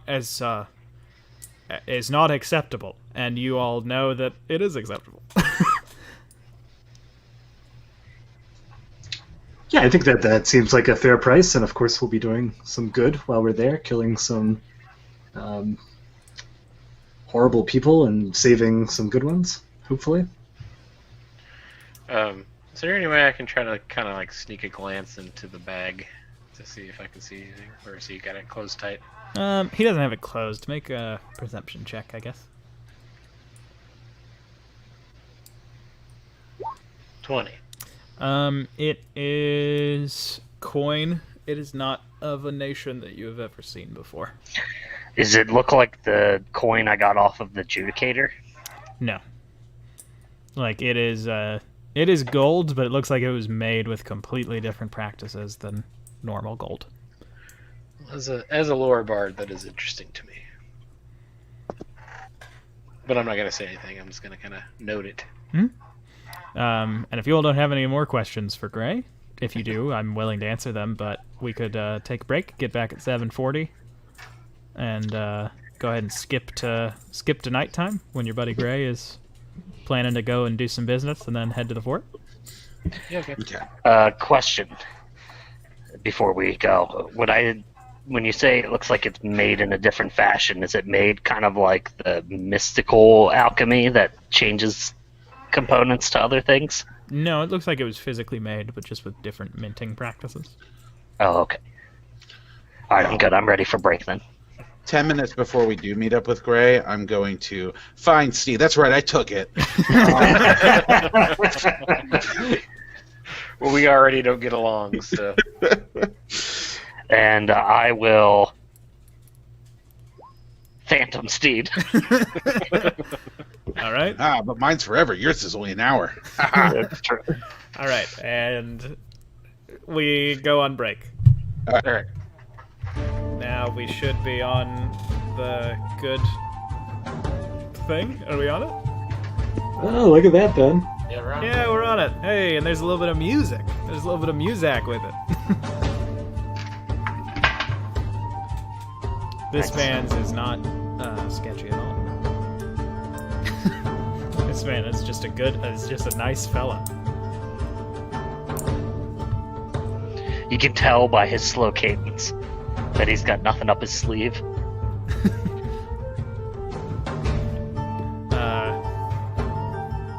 Aaron, was the map that you liked the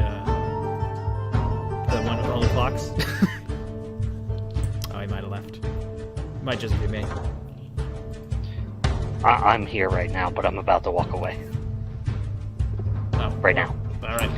Goodbye. I don't think he's sketchy. I think he just seems like a really cool guy, and it seems odd that people would be perplexed by a guy keeping a helmet on in a tavern. I think that's completely reasonable behavior.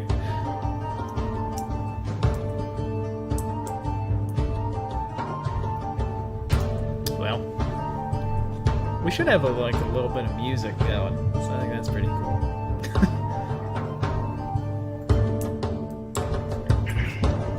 Alright, I'm back. Hey, was the map that you liked the one with all the clocks? Yeah. No, it looked really good, dude. I liked the layering on it. I realized while I was making sure that all the maps worked that the Salvador Dali clock painting is actually not fair use because he didn't die as long ago as I thought he had. Oh, really interesting. So I had to come up with another way to make clocks seem uncomfortable. I had to look up the philosopher that you posted the name of. Really? Yeah, he has a book called Being in Time. Yeah. Well, I planned it. I'm actually very smart and had that in mind. No, yeah, I didn't realize it, but his head, Gray's head, is almost the same size as most of your own. Like him next to Khalid. Yeah. Yeah, nobody has talked about how our heads are all way bigger than everybody else's in the world. You all are playing on big head mode. Yeah, right. Our heads are the size of their entire bodies. Well, at least like 3/4 of their bodies. It's just that you all get close-ups. if this is a TV show, that's all. These are our headshots. Yeah. How we got the rock. Alrighty.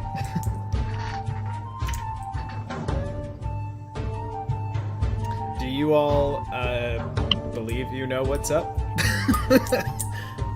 With I do not. I mean something's definitely off. But I don't know. Okay. What's going on with him? Brian, did you say you're back? Yes, I'm back. Okay. Then it comes to nighttime. And basically, like, there is a window, but Gray is not facing it. And the moment that the light of the sun is replaced with the light of a, early night sky, he just stands up. And you see he has a very nice rapier at his side, and he lifts a shield that you can see has the same, wing tip as his helmet design. And he stands up and picks it up and says, "I believe now it would be appropriate for us to go." Ben, sorry, before we met back up with them, could I have tried to have shot Failnot? Oh, sure. Go ahead and make the wisdom save there. 14. That is not the DC. Interesting. Or is it? It used to be 13. Oh, is it 13? Okay, my bad. Then you do succeed. I'm sorry. It could have changed. No, there is a version of Failnot that exists in my home game that has a different DC and it's much higher. So that is my fault. Okay. No, it's 13. It doesn't go up every time you use it or anything. That would be That's cool. what I thought. But, no, yeah, you've got Failnot. Okay, awesome. And Gray is, when you all show up, he's just sitting down, then sun completely sets, and he just bolts right up. Also, I was just kidding. I don't actually cast Phantom Steed.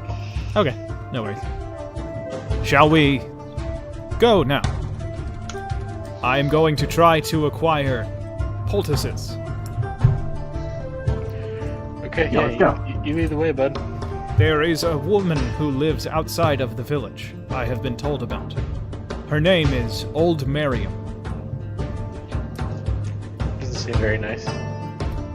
I agree with you, he says, just kind of throwing it out there. And you all walk for a little bit outside of the town until you come to a point where you can just see this, like, dagger of rock that pierces the sky with a hole in it. And he says, that is where she lives. Inside.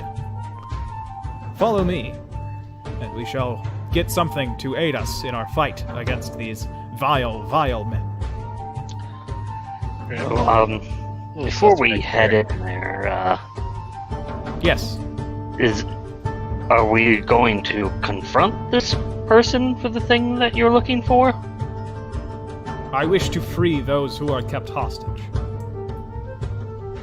Are they here? No, They're at the fort. they are at the Yes. fort. Right. Fort. Yes. So what are we looking for in here? Yes, we don't need to go here. We should go to the fort now. Well, I'm all for looking for an item that you need, but if a fight I occurs, just want to make sure that we're not going in there, swords ablazing. Certainly, if a fight occurs, however, it is always good to have supplies in the event that you are in need of aid. No, I don't mean the fort. I mean here. I don't. What do we have? What's going on in here? This is the home of Old Miriam, the woman He who wants to get makes potions. poultices. Yeah, potions. Oh, I apologize potion for the maker, okay. miscommunication. Occasionally, I have so we're trouble. here to exchange goods and services. Got it. Yes, this. I do not believe a fight will occur. Okay. Well, for later, Zakar, here, and I hand you the vial with the weapon poisons on it. You should be able to put that on 2 of your arrows, but they won't last long, so you have to... You probably got like 10 minutes before the poison will wear off. Oh, thank you. That's good to know. Ben, can you remind me what mechanically they do? They do It's a 1d6 poison damage Okay. for up to 10 minutes, and you can apply it to 2 arrowheads. Would it be a bonus action to apply it or a standard action? It would be a bonus action to Or- apply it. And for using it, it's basically the next hit, the next 2 hits that you score would Okay. have it, because I don't think it's... While it's realistic that you might miss with the arrow that you dip in it, it's not fun. So, Okay. if you hit somebody Can do a that. minute after you apply it, you have 2 arrows that can do that. But you Awesome. all walk through a sort of long cave, and at the far end, you can hear, "Come in! Come in!" I say Bing. What? The carpet doesn't fly? Carpet does not fly. Okay. I just had a feeling from another game. Hello there. My name is Miriam. You can call me Old Miriam. That's what everybody calls me. Is that what you want to be called? Oh, sure. Seems mean. It gives me a little bit of a title. My mother Okay. wanted me to marry a lord when I was young. It feels as if I've earned a title of my own. Fair enough. So, How well do you know Gray? I don't believe we've ever met. And Gray says, "We have not met." So, you all have arrived in the early night. I assume that you want something. We would like potions. Things that can heal us. She looks at all of you and says, "Is this true?" Oh, yes, sure. I mean, do you have Maybe. other kind of elixirs and tinctures? I do. I've got a potion that can make you breathe underwater. Potion that can let you climb on walls. Most of what I make is to heal, remove curses, to cure diseases. Interesting. How do you? You are looking into about a tub that you can tell is looked Okay. for bathing when you're down there, and then this is her cauldron up here. Okay. Hopefully that's not the water you use for the potions. It's not. I use a little bit of. There's a wild berry that grows close by. It's called a yawnberry, and Well, a yawnberry. yes. In fact, if you I actually write that down in my book. if you use it in place of other ingredients and a few things, it can actually be used to put people to sleep. But you have to have a few other strong ingredients, but enough of them mixed together with a few other ingredients, such as fine wine, a little bit of thistle, and the leaf of mistletoe, not the berries, can create a healing potion. Interesting. I've written all of this down. Yeah. And she This says, is a similar concoction that I've made before, but it's still unique.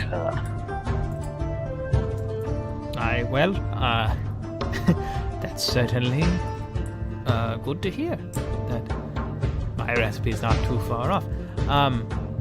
I could give you each a potion for free. Oh, I would love to test the wares, and And by free, I mean not with gold, but something else that you could pay me with. What is the well, price? maybe after a few more drinks I could manage, but No. If I were a little younger, I have you seen Biff though? would like. I certainly Asian have. I would like some of your blood. She just smiled at you. No thanks. I'm out. No, don't give her your blood. What would you do with the blood? Oh, I just need blood of humans, blood of halflings, blood of elves. What do you do with it? Oh, it's just it's I've useful for. used blood in some rituals before. Yes, it's Hey just, Ben, sorry, real quick. Can you change the scene back to the map? Are we not on the map? Oh shit! Oh no! Are we back? Oh shit. Okay, my bad, everybody. Yeah, we're good now. My fault. Sorry. Take that, your Here, imaginations. I'm gonna show you where old Miriam lives with the splash image, and then I'll bring us back to. And look at that, Ben. Our viewers went up one more when we came back from the stream. Phew. All right. That's old Miriam's from the outside, and this is it on the inside. Yes, I'd like just a little of your blood. I use it for some of my stronger potions. Don't do it. I mean, do what you want, but I don't even think we should take our regular potions. Honestly, I'm usually covered in blood after our fights, so it'd be pretty easy to get from me. I can give you my blood, old Miriam, but I will need to go outside with the apparatus which you want me to put it in, and put it there, and then bring it back in here. No, you can do it here. Yeah, why Just can't take you your do it mask off. We can get some cheek blood. No, I would prefer to Take your helmet off. cut my finger in private. Hmm. When you say take your helmet off, he backs away from you. I step forward. What's happening here? I Wait. would prefer to keep my helmet on. Let Why him is keep that? it on. You never take your mask off. Hey, Zakar, mind your business. I have been horribly scarred. I do not wish for anyone to see my scarred face. The light of the sun hurts my scars even through thick clothing and armor. See, Coley, you could But it's dark out. identify with that, right? Yes, but I do. It is very disgusting to see my horrible face. I promise you, I will not be disgusted. I'm a man of the cloth. Make a persuasion check with disadvantage. Disadvantage. While they're causing some kind of a commotion over there, I'm going to look into her Oh my cauldron. god! You look into it, and it is like a brownish green gloop that's like boiling and bubbling at the top. And Gray kind of like looks down, and he says, "I promise to you all that I am not your enemy." And he reaches up to his helmet, and he removes it, like he leans forward to lift it up, and before you can see the details of his face, you see billowing white hair.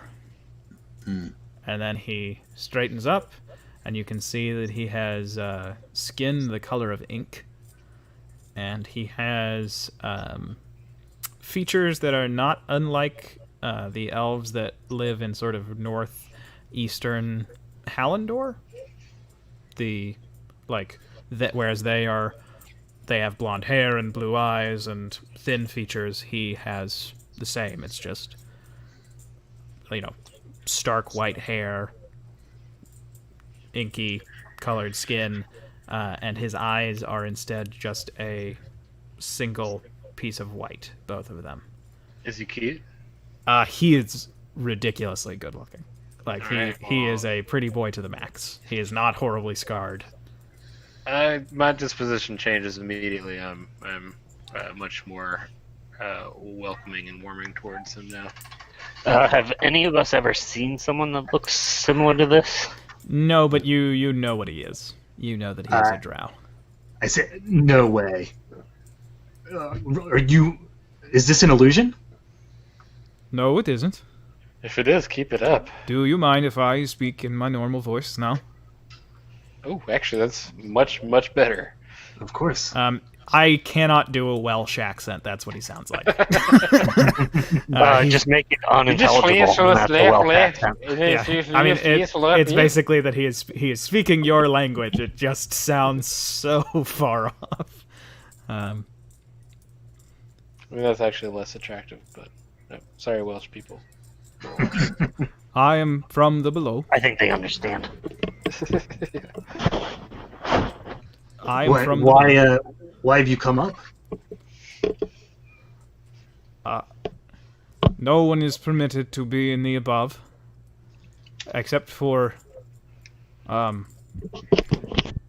there was a young girl from my kingdom who... There are no other drow children her age for her to interact with, and so she snuck above, and the prince, who is my commander, he uses the apparatus of the queen to ensure the safety of all of our people in my kingdom below, and he saw her above, and he could tell through the magics that allow the queen to know the safety of her subjects, where she was in a great distress and she has been captured. And what's more, there is another drow, one who betrayed us and came above some time ago, and he is the one who has captured her.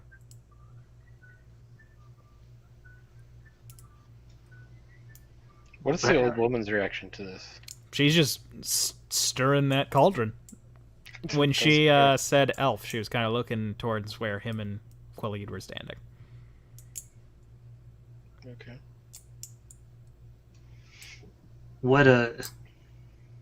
Are they in the fort? Why are you going to the fort? Yes. She is held in the fort, and he is waiting in the fort.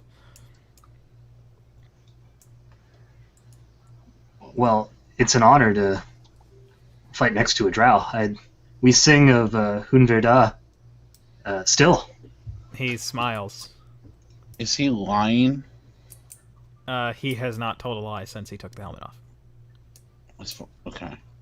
He smiles when you say Hun Verda, and he says, Hun Verda was my uncle.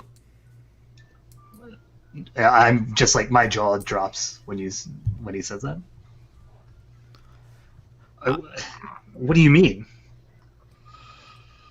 An uncle is the brother of one of your parents? No, I know, I understand that, but he died when he came up to the surface. Yes. A drow is not supposed to die until they are given permission. And he risked his life in the below, and so he was told that he must come to the above. And when he came to the above, he wrote home often to my mother, and we heard of his death defending a group of people in Ursumer. Well, as I said, we have hymns of his tales of bravery. If I survive and make it back to the below, my family will be happy to hear that in some time. He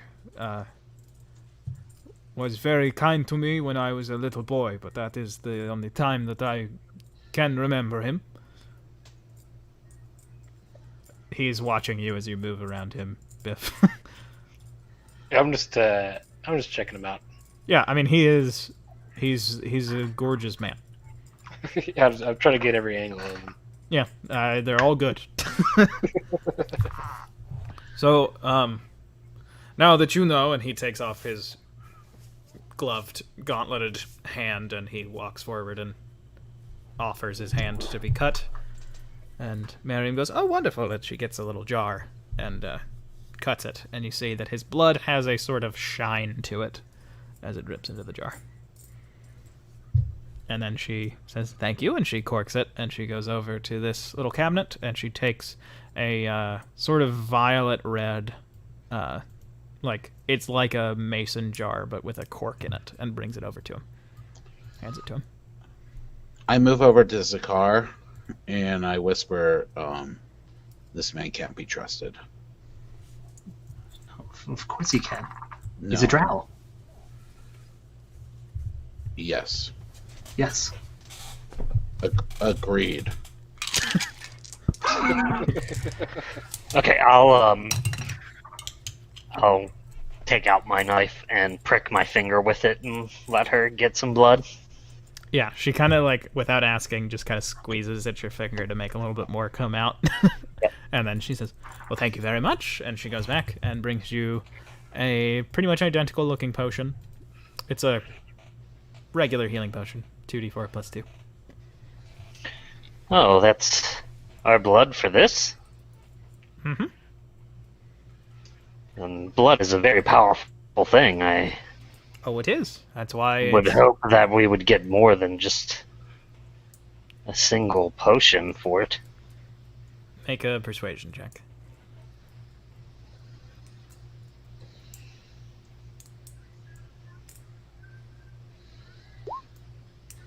No, it costs a great deal of money for me to get the ingredients besides the yon berries, so I think this is acceptable.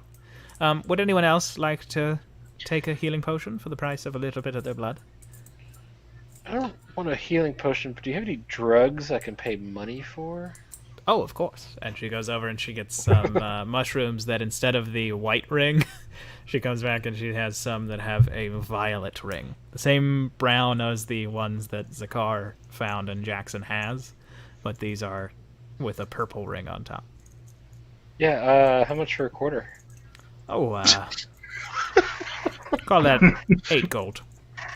8 gold? Okay, yeah. I'll give her 8 gold. Yeah, and she gives it to you. Eat one right away. Okay. Jesus. Biff, you now have disadvantage on perception checks, Okay. but you have advantage on insight checks. Personal insight checks. On advantage on good times. Well, I'll have some too. okay. and Zakar takes a bite. Same thing. No, I'm not eating. I just want to buy. I just want to buy some. Okay. Yeah. She takes your 8 gold and gives you the same numbers of mushrooms. Oh, you're doing them now, Biff. Just one. Yeah, just a little micro dose. I was thinking that we could do them at camp sometime, but Oh no, I've got plenty left. We'll have plenty of opportunities. okay. Do you think you can throw some of those mushrooms in for me? Since again, that blood is so much more powerful than this potion. Because you gave me blood, I'll give you 3 mushrooms, same as I gave them, for 4 gold. Okay. And she takes your 4 gold, gives you 3 mushrooms. And Gray is smiling at you, Khalid. And he just says, "Are we ready to go?" I am ready to go. I'm ready. Yeah, let's go. And as I said, I am willing to give my life as long as you ensure that the little drow girl is able to make it back safely to the Underdark. That won't be necessary, Gray. I'm happy with you giving your life. And you all continue in the night, and this is the best representation of Fort Subdar that I could find. It is not a... Well, grainy. As you're approaching, it is very grainy. It is not a very large fort. Like, it definitely seems like it was made in haste during a military campaign, but then it was like the wood was replaced with plaster and concrete and a few bricks. The walls don't even look big enough for somebody to stand on, so it does not look like as you approach that there is anybody coming to like do a watch. And you all come through a very, very small tree line to a grouping of rocks that allow you to spy the gate far ahead. Hey, Ben. Yes. Let me ask you something about a spell. If somebody were to cast Hunter's Mark, I know it has a verbal component, but does the person who is marked know? Hey, Zakar, allow me to ask you a question. Or, hey, Aaron. Yes. Brian's question. I don't think that they know that they're marked. No, I don't think so. Okay. Then. So you Usually spells that people know, it says it in the Yeah, description. Yeah, right. So you hunters mark Gray. I am, yes. Okay. And Gray is just every time he looks at one of you all, he just gives you a big smile. And while we're approaching, I'm going to go ahead and cast Pass Without Trace. I take out a bit of burnt spruce, and I'll crumble it up in my hand and say a prayer to Ushulam Azdan, and cast it on us. And each of you get +10 to stealth checks. And you all come up, and you're safely behind some rocks. You can see there are 2 human guards really close to the gate. And you can see that there is some fire from the other side, from you all looking to the right of the gate. There's some fire, probably more than one. And it would be possible through kind of shooting yourself around these rocks for you to not be seen by the guards of the gate, because they do look human. And it's dark out here where we are. It is dark out there where you all are, yeah. Ben, I'm gonna cast Longstrider with my my new bracers at 2nd level, so it is on Khalid and me. Okay. And that is not a concentration spell. Okay, nice. So, Khalid, Zakar, your speed is now 40. And there you go. So, how would you all like to proceed? Gray seems willing to do whatever you all want. Gray mentions to you all as he's clanking along. He just says, "I can move quietly when I have extreme focus, but it is still difficult for me when I am in all of this armor. So, perhaps I would be best as a distraction." We might be able to do this bloodlessly. I could perhaps create an image of a siege weapon that could definitely take down this fort if we were to employ it. Maybe that could intimidate them into giving up the prisoners. Do you think that could work? I do not know. No, they're ruthless. We should go in and kill them. Yes. Go straight kill them? Every person in this place needs to die. Alright, well, I'm going to cast haste on Zakar. Jesus Christ, Zakar, you're so fast right now.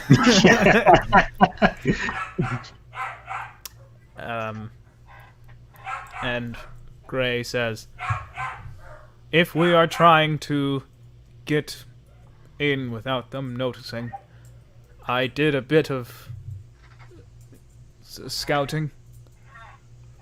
There is some cracking in the wall to the north of the fort. Could perhaps be climbed. Yeah, well, we got to do it quick because I didn't realize that spell's only 1 minute when I cast it. So Yeah, let's go. I go at 80 feet every 6 seconds. Yeah, and you all see it's back here. There is like some bushes at the bottom of the wall, and at the top, you can see above the bushes there is enough cracking in the wall that you could climb if you were successfully acrobatic or athletic. I look at the two people by me and I say, is that something you guys can do? I should have no problem. I can get up to that corner, I think. Do you want to get on my back? How big is I Jack? would love to. Jackson probably only weighs like 140 pounds, maybe? Yeah, that's accurate.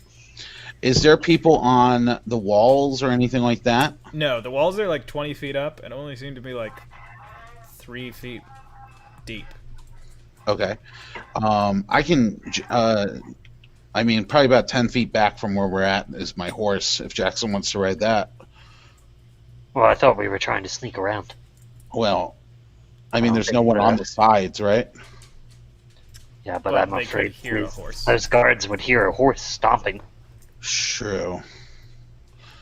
I don't know why they It's went an- to that back it's wall. an They weren't so impressive- fast over there. I didn't know It's that an- gray guy could move that fast. Okay, I'm gonna go.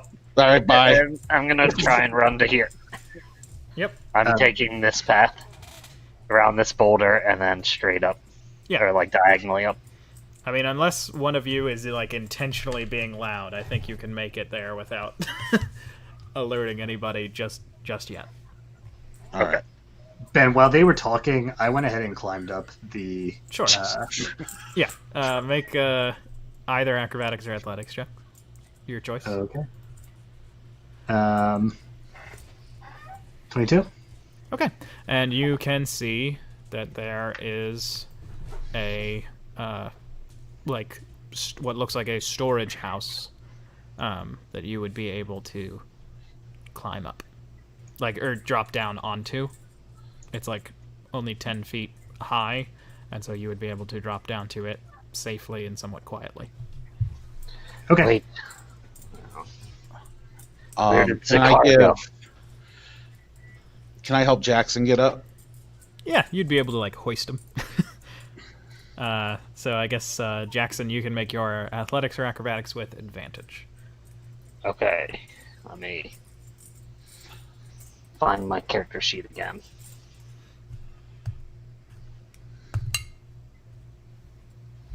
I think acrobatics is what I'll do.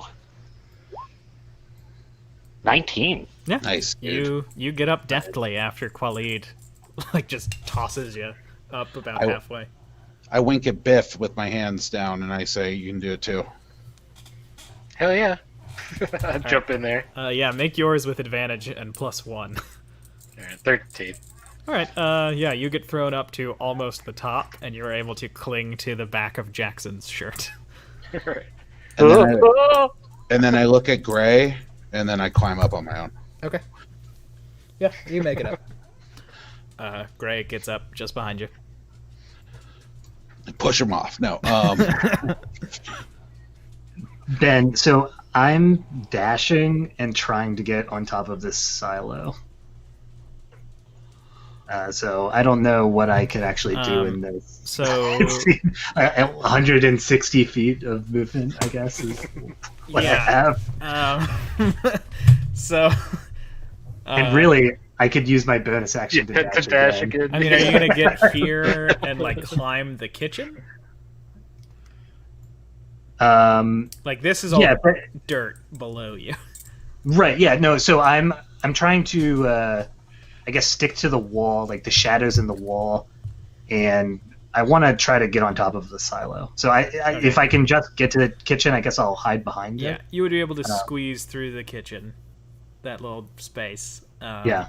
But when you get through it, you can now see everything in this level. Okay. And you can see there are 4 guards who are not seemingly on watch duty, and they are drunk as hell. And then you can see, if you zoom in, there is what looks like a tiefling woman and a Goliath man sitting like kind of like snug together.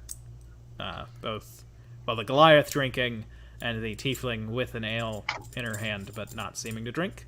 And you can see, like, her face looks like it's a weird shape from this distance. If you really focus, you can see that she's wearing a mask that has a beak, like a plague doctor's mask. The Goliath has a mask next to him, but is not wearing it. Okay, so what of my action economy did I use to get to where I'm at right now? That's just movement. That's just movement, okay. And how tall is the silo? The silo is... like the top of the silo is above the walls. Like the top of it is like 40 feet up. Like it's like a grain silo.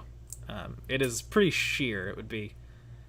You'd probably have to employ like some rope and tossing it up to really get up there. And what about how tall? So between the kitchen and what is this greenhouse? Is that That's the guardhouse. Guardhouse, okay. So between those two, which is the taller of the two? The kitchen is about 20 feet high. And the guardhouse is how like high? 10 feet high. You can see through there are openings like windows, but there aren't like glass or anything.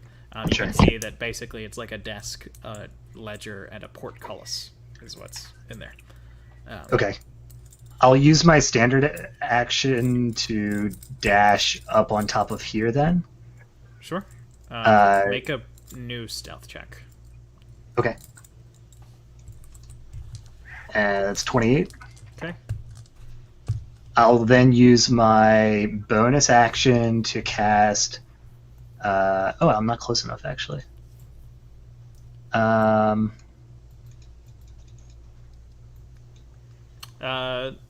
Really quickly, I know that Zakar is doing this super fast.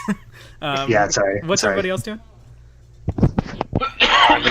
I'm gonna move over here and I'm gonna put my bug down to. The wall isn't really thick enough for you to do that safely. Oh, okay. Well, then I'm just gonna sit my bug on the wall and have it run over to here. Sure. And when it gets and there, take a look into this, past this wall. Yep.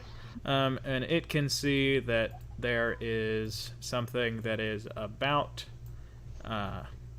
1 story high, but it looks like there's probably a second floor below of a like fortified little keep, and then there is another building that seems to be guarded. Both of the buildings have 2 guards that are not drunk by the looks of it. We gotta get him drunk. Khalid, Biff, you all have gotten there. Gray comes up behind you, seemingly keeping himself pretty quiet. And for my bonus action, Ben, I just cast Slayer's Prey on this guy, this guard. Okay. That's my turn. Sorry. Okay. So Jackson, you have seen that there is this large keep. It looks like it was built a really long time ago, and then a more modern little building. Both of them guarded by two guards. And all of these guards that you see, they are in like scavenged armor. Like they will have pauldrons from one set of like plate, and then like a leather breastplate, and that's it. and it's all like seems to be just like this mix of everything. And The rest of these guards, are they just human? Other than the Goliath and seem to be Tiefling? human, half elf, half human. Okay. Seems like that.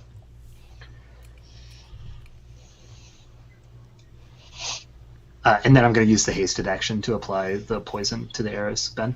Sure. Okay. Anybody else have anything that they would like to do? I don't think so. What is the plan, Khalid?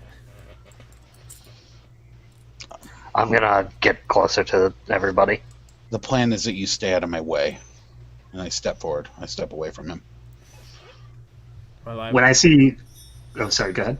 Well, I would like to sneak, so I'm going to stay right here. I will not be in your way. When I saw Khalid step forward, I'm going to fire on the Goliath. Okay. Or not fire, I guess loose my arrow. Yeah. I'm gonna zoom in to show everybody what the.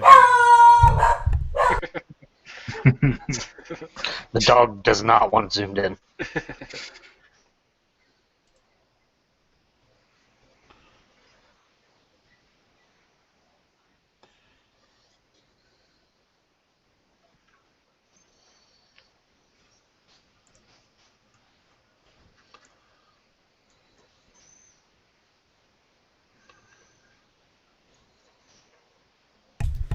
Okay, I'm back.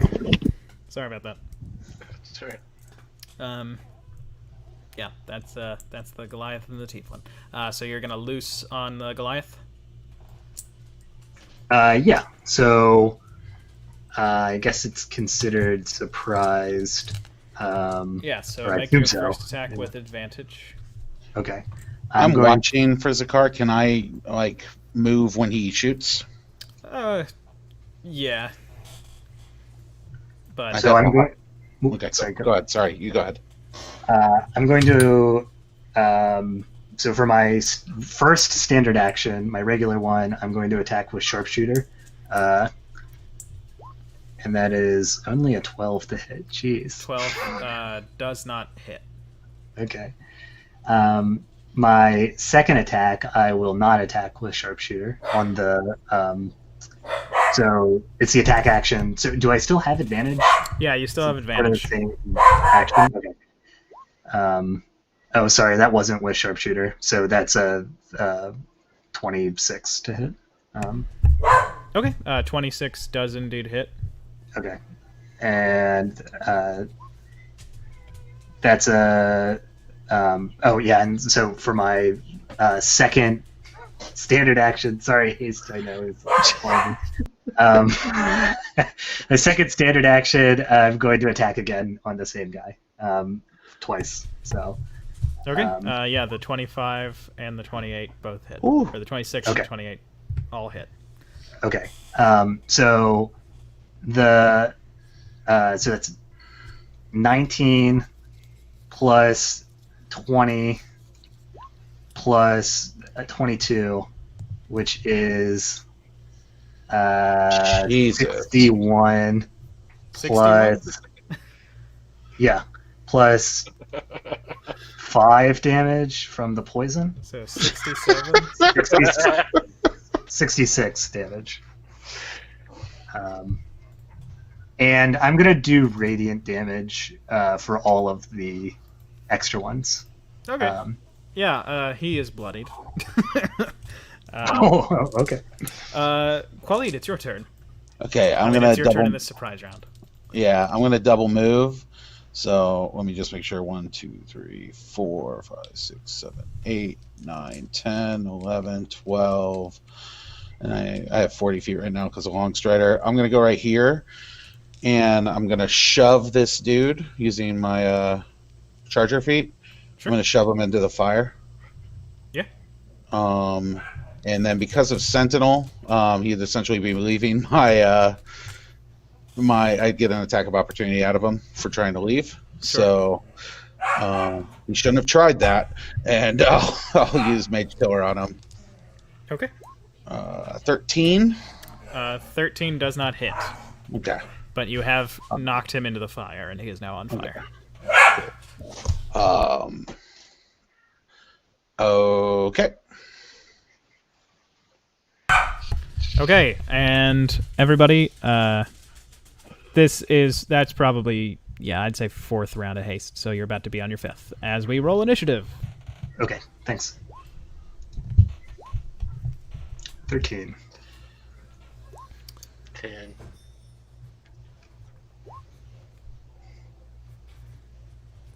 Okay, and there we go. First up in the initiative order, it is Gray's turn. He is going to dash and get between these two guys. He has his rapier drawn. Then it is... I believe... Yes, it is the Tiefling's turn. Khalid, as you get there, you recognize... This is straight up what one of the members of the pack looked like. A Tiefling woman with a Plague Doctor mask. And you easily recognize the shape, but not a mask, of one of the other 5. The Goliath. Yes. Yeah. And it is, in fact, the Tiefling's turn. And just 1 second.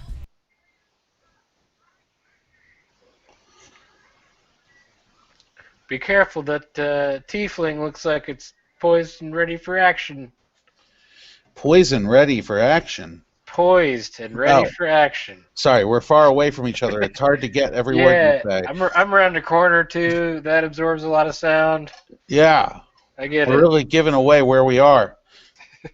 We probably shouldn't yell like this in a fight. I think they know now. Well, they know where I am. I don't know if they know where you are. That's true, around that but corner. They still don't. I'm not around any corner. What do you mean? I'm hidden in that barrel. You and your bardic abilities around that corner. Let me list off your abilities. Cutting words. Don't tell them that I might mock them viciously. That takes away from the actual action. Eases the burn. You still have Pass Without a Trace on, though. So just when you're saying this, you have to cover your mouth like it's muffled. Okay, and she is just going to stand, and she is going to touch the Goliath who's next to her. And that is her turn. And next up, it is the Goliath, who shoots up and starts sprinting towards you, picking up his great axe and throwing his head back into a roar, and just sprinting towards you. He currently has 80 feet of movement, but took 15 to get up, so... Hey, Ben, sorry. This is my first time having sneak attack. Would I have had it that turn? Since I had advantage. That is what I thought that you rolled instead of Slayer's Prey. No, that was the poison. That was on. Okay, then, yeah, if you want to go ahead and apply it. Okay, 3 damage. Yep. Whoa, you're a rogue. Yeah. Okay. But he is going to get right in front of you, and he lifts his big old axe. Did he put his mask on, or is he still unmasked? No mask. Okay. They were having a conversation, but who knows what about. And he is going to... Oh, sorry, it's not an axe. It is a great big maul. It's basically a massive pole that only Goliath hands could fit around, with just this great big, like, rock mound at the end. He's going to swing it to hit you. That'll hit. 25. Yeah, okay. You take 11 points of bludgeoning damage. Oh, wait, sorry. Plus 3. So you take 14 points of bludgeoning damage. And then he is just going to swing it again. 27, 20 damage. 20 bludgeoning damage. Plus 3? Nope, that was his rage maul. I remembered to roll it correctly. So basically, he just comes in and just brings that maul up and drives it down into you. And then he just takes it back like he is trying to, like, hammer something into the ground, and just brings it back down in the exact same motion, opening you up for even more pain. Yep, it was painful. And that is his turn. Next up, it is Zakar's turn. Okay. I'm going to use 2 attack actions. So I'm going to roll that 4 times. I'm not going to do... well, I'll do sharpshooter once out of those. So I'll go ahead and do that. 1... Oh, that's an advantage still. Whoops. So it's 16 to hit, 13 to hit, 25 to hit, and then this is the sharpshooter for 23 to hit. Okay, and were all of those against the Goliath? Yeah, all of them were against the Goliath. Okay, only the 13 didn't hit. And Okay. the one on the 16 is a sneak attack. Yes. Okay. Because he's engaged with Khalid. Right. So that is so we're at 17 plus 14, which is what, 31? Yep. Plus 26. Okay, with your third arrow, you have dropped him. So Ah! fourth attack could go to somebody else. Basically, oh wait, hold on. All of those are halved. I still think you kill him. Let's see, 17. I need to calculate that again. My bad. 17. Okay, so we're at 31, and then plus 26, which is 54. No, 57. Plus 6 is 70, or 70, 63. 63. Right. Yeah. Okay, never mind. He is still standing. Okay. Okay. Sorry. And then no problem. And then I'll use my bonus action to hide. Okay. Yeah, so he is still standing, but he looks real bad. All right. That's my Thanks for laying back, so it looks like I killed him. Okay, then after Zakar, it is Biff's turn. Alright, I'm going to sneak up here kind of between these barrels, and then point the wand of enlarge and reduction at Khalid, and make him as big, if not bigger, than that Goliath that he's fighting. He does, in fact, become larger. What's my height? What's your normal height? 6 feet. You're 12 feet tall. And what's the height of this wall? The walls are about 20 feet up. These walls on the inside? Oh, those about 15 feet up. Okay, so I'm still under. Good. Just reveal myself to everyone behind there. Oh, I mean, this gate, like, they can see through, so I guess already one of them ran inside. The other one seems to be, like, spear forward, like, looking and waiting in case you all get through. And then, as a bonus action, I'm going to cast Healing Word on Khalid Well, thanks. for 7. I'll take it. Thank you. You get 7 points of health back. Next up, it is both of these guys. Both of them are going to attack Gray twice. One of them hits with his second attack. That's the one with Slayer's Prey on. Does a okay amount of damage. Second one is going to attack twice. Misses. Okay, so Gray is still standing. Gray's still looking okay. Next up, Jackson. It's your turn. 5. Okay. Jackson 5.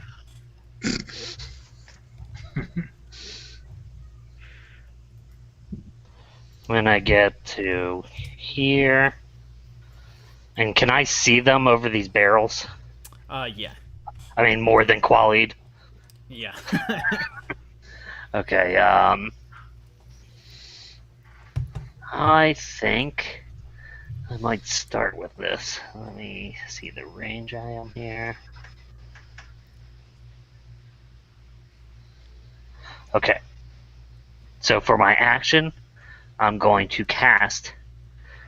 I create that glyph that looks like, and this is at second level, that glyph that turns into, looks like you're peering into a looking glass at the sun, and cast Flaming Sphere on this location. Let me click on it.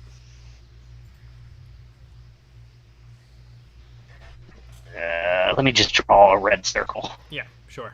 At least the tiefling has to make a save. She got a 19. Yes, she passes. So she takes half damage. Okay. Which is then further halved.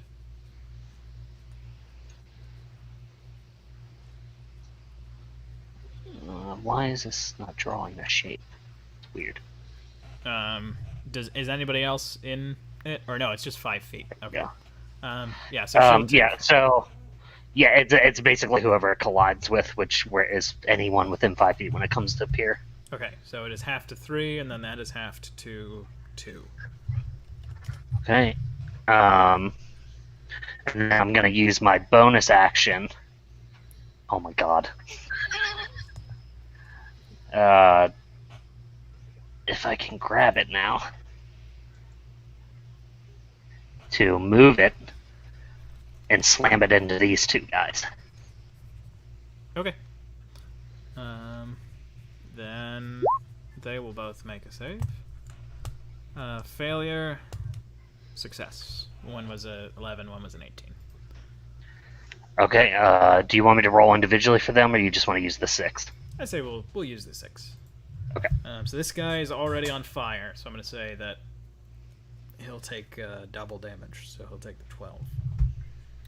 Okay. And, then the and that's all of my actions. Okay. There we go. Oh, there you go. You did in fact hide, Zakar.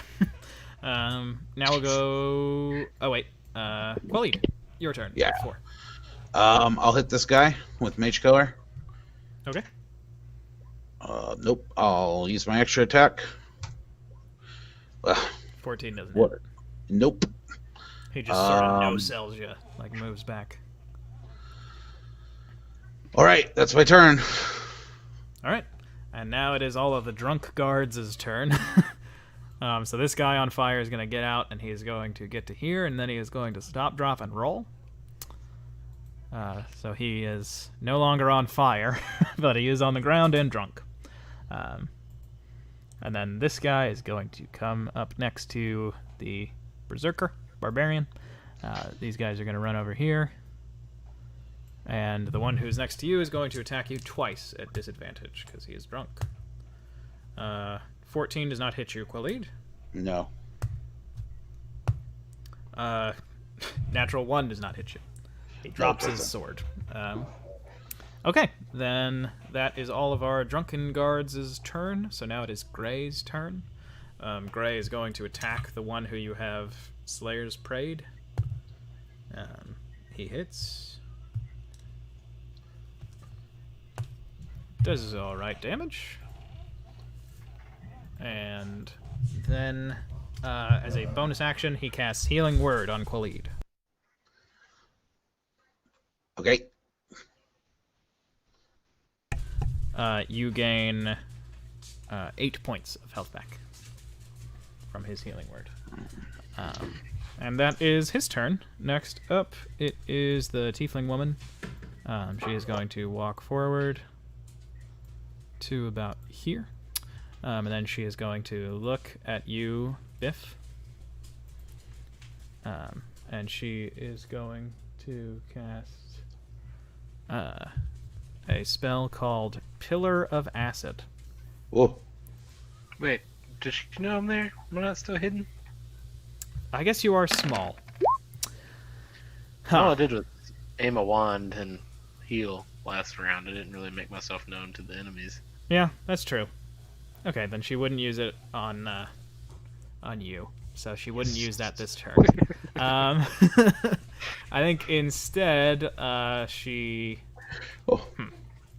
It's another sorry, 6 coming. Yeah, then she is going to send an acid arrow at Khalid. And how'd that did it work? No. She sends an acid arrow at you. Does 11 does not hit. Yeah, a arrow of acid just goes past you and hits over here and sort of eats into the wall. And then she's going to come and get right here. Okay, that's her turn. Next up, it's the barbarian again. Come at me, bro. He just shouts like, and it's going to lift that maul. That is a 17 to hit. Nope. Okay, misses with that one. Then that is a 19 to hit. Yes. Okay.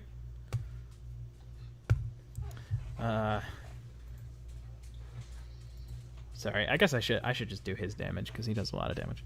You take 21 points of bludgeoning damage. Okay. And that is his turn. Next up, Zakar. Your go. Okay, sorry again about the haste. So I'm hidden, so the first attack is at advantage. I'm going to attack the Goliath to start out with. I'm going to use Sharpshooter for the first attack. That is a natural 20. Oh my god. Okay, and the sneak attack will also be... Yeah. Okay. So that is... How much is that?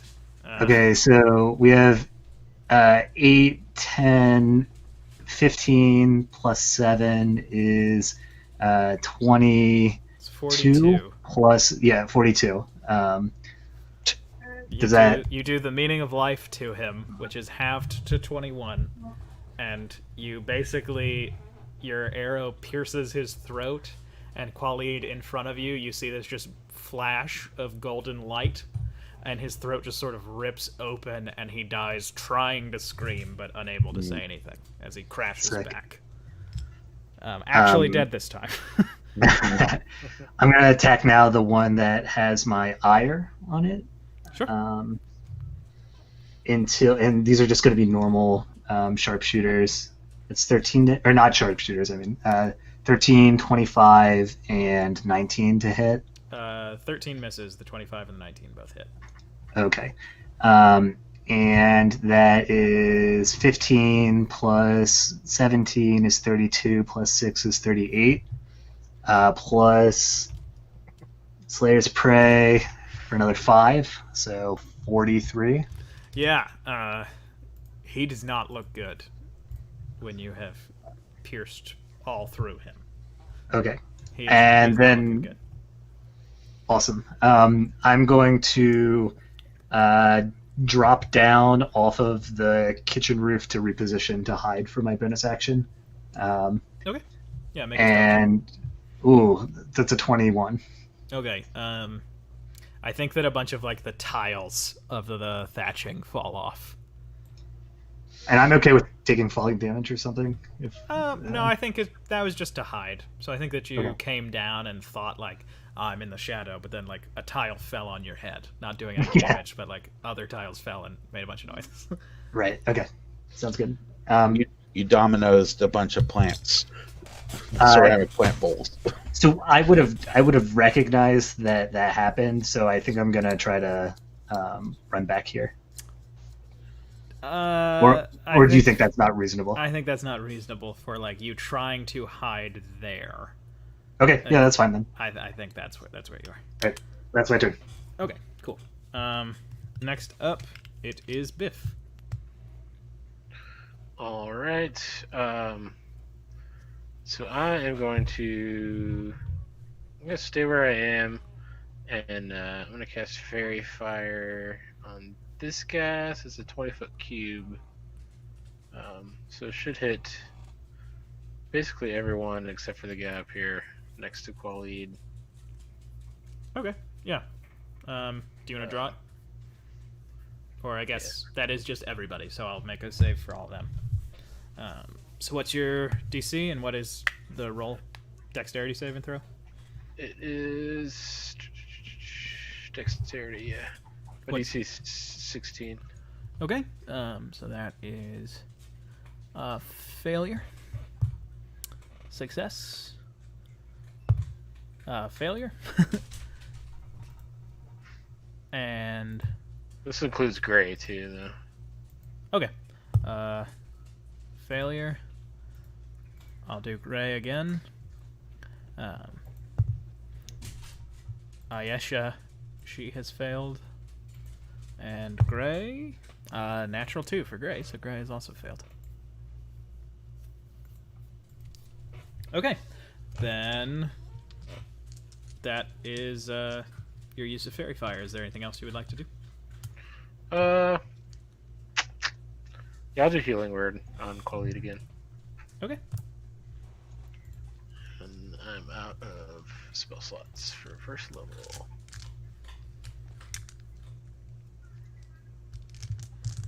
Oh, I completely forgot something that would have I'm lagging. changed the fight pretty desperately.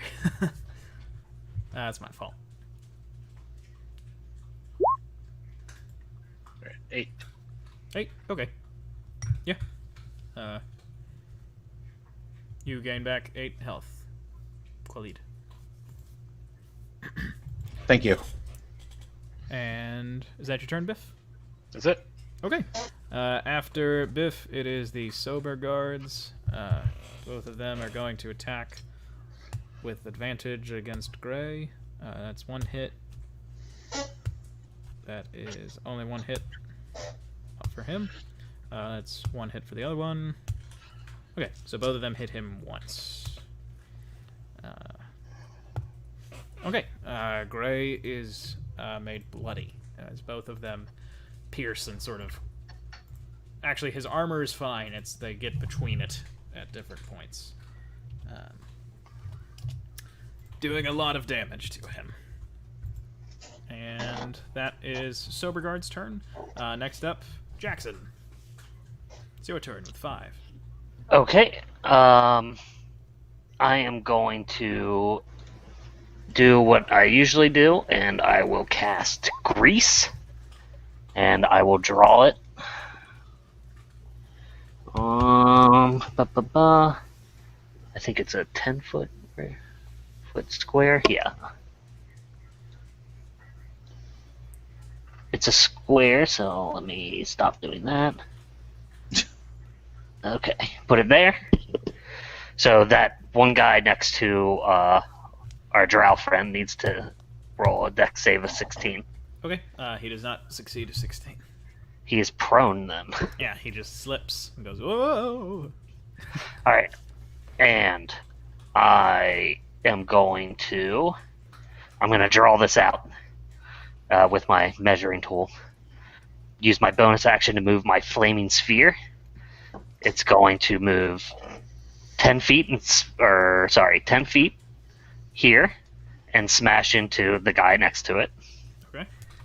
Then it's going to move 10 feet to here and smash in front of that guy. Okay. Then 5 feet there, and then 5 feet here and get the last guy. So it's going to Chinese checkers its way through these guys, making all 4 of them make dex save against the flaming sphere. Okay. Is this still okay to call them Chinese checkers? Is that still... Prone guy I fails. don't know. Other guy fails. All 4 of them failed. Okay, let me roll the damage real quick.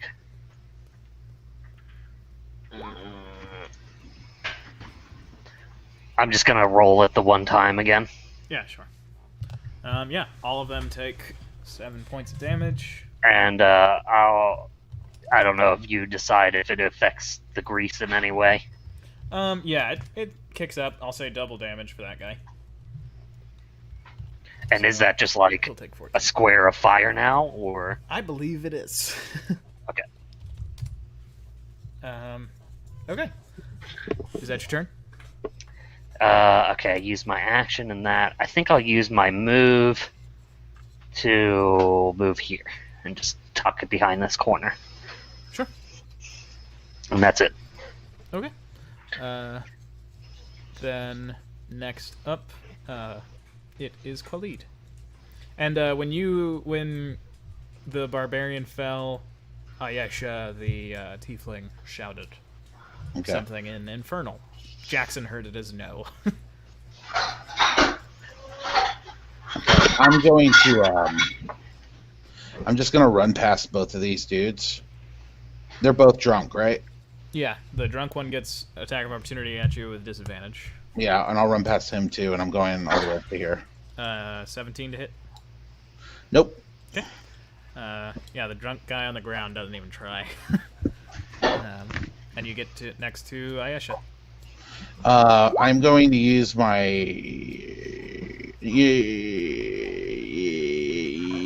Yep, I'm gonna use my channel divinity as a bonus action. I'll do a vow of enmity against a creature I can see within 10 feet of me.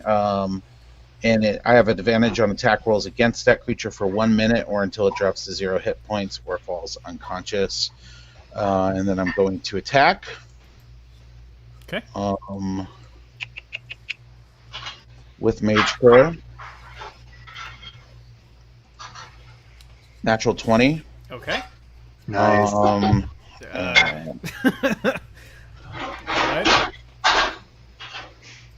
So 15 plus 6 is 21. 21 damage, okay. You know what? I'm going to Divine Smite too, so... Yeah, because those get doubled. Yeah, exactly. There's no point in not.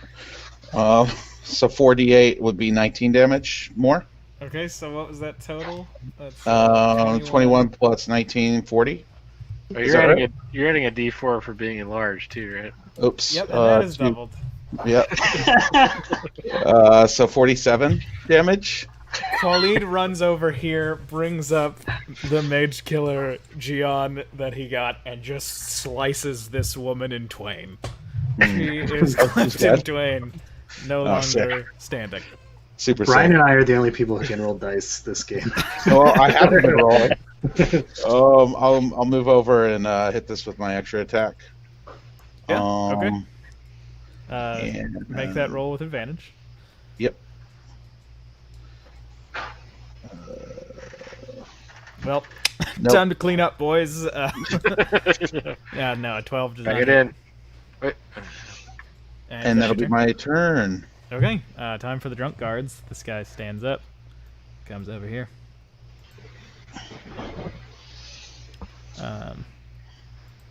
This guy comes over too. This guy's got a turn.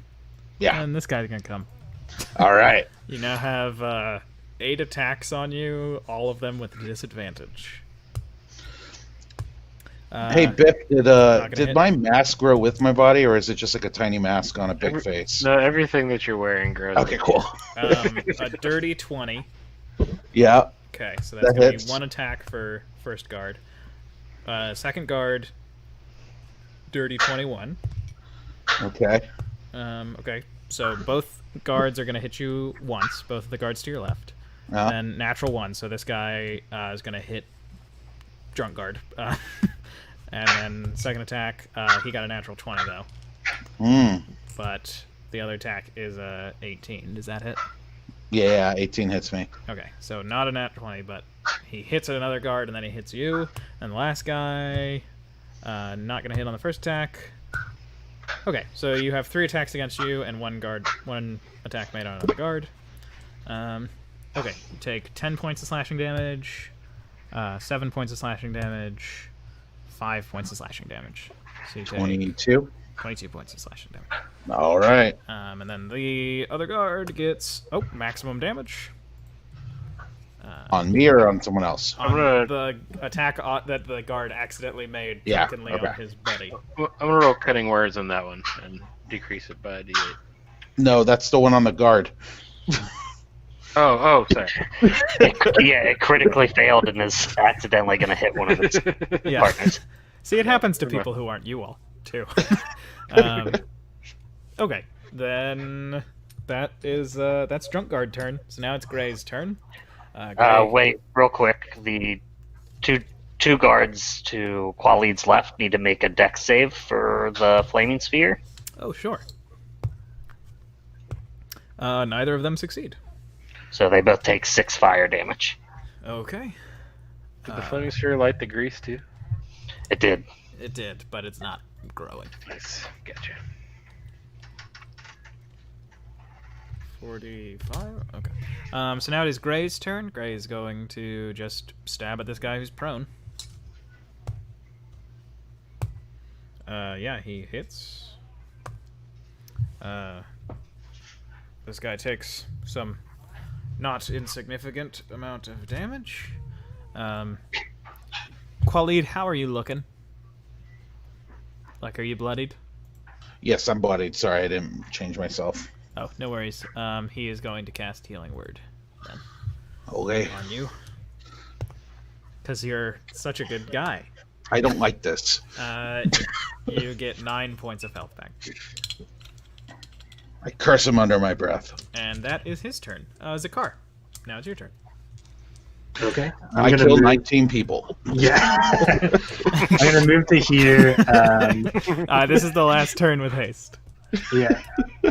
Well.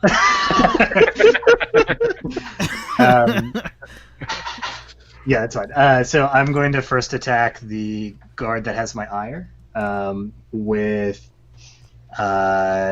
my regular attack. I'm gonna take 2 attack actions, so I'll go ahead and roll for all of those. Yeah, sure. Sorry, it's loading. It should be a 14. 14 misses. We have advantage on him. Oh yeah, I do have advantage on him, so it should be an 18. Okay, yeah. 18 hits. 22 hits. 23 hits. And then one last one, 19. 19 hits. 4 hits. Okay. So I need you to ping with each hit who you're hitting. I'm gonna go at first the one that has my ire. Sure. So that's 14 plus. He's dead. Okay, plus 1. The next one is gonna go to this one since I still have advantage on him. Sure. We'll do that one as a sneak attack. How about it? Okay, sure. So that is 22 plus 6, 28.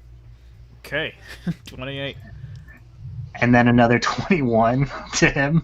Okay, yeah. He falls back dead. An arrow Okay. pierces him. And then I'm going to use my movement to run back to here, behind the well. Sure. And use my bonus action to attempt to hide. Okay. And that's a 27. Yep. You do that with much success. Okay, and you said that's the last turn of haste? That is the last turn of haste. So 37. Yeah, that's a 37. 37. Yeah, you pop into another dimension. You go to Clock World by accident. Oh, no. Okay, that's Zakar. Next up, it's Biff. All right. I am going to run here.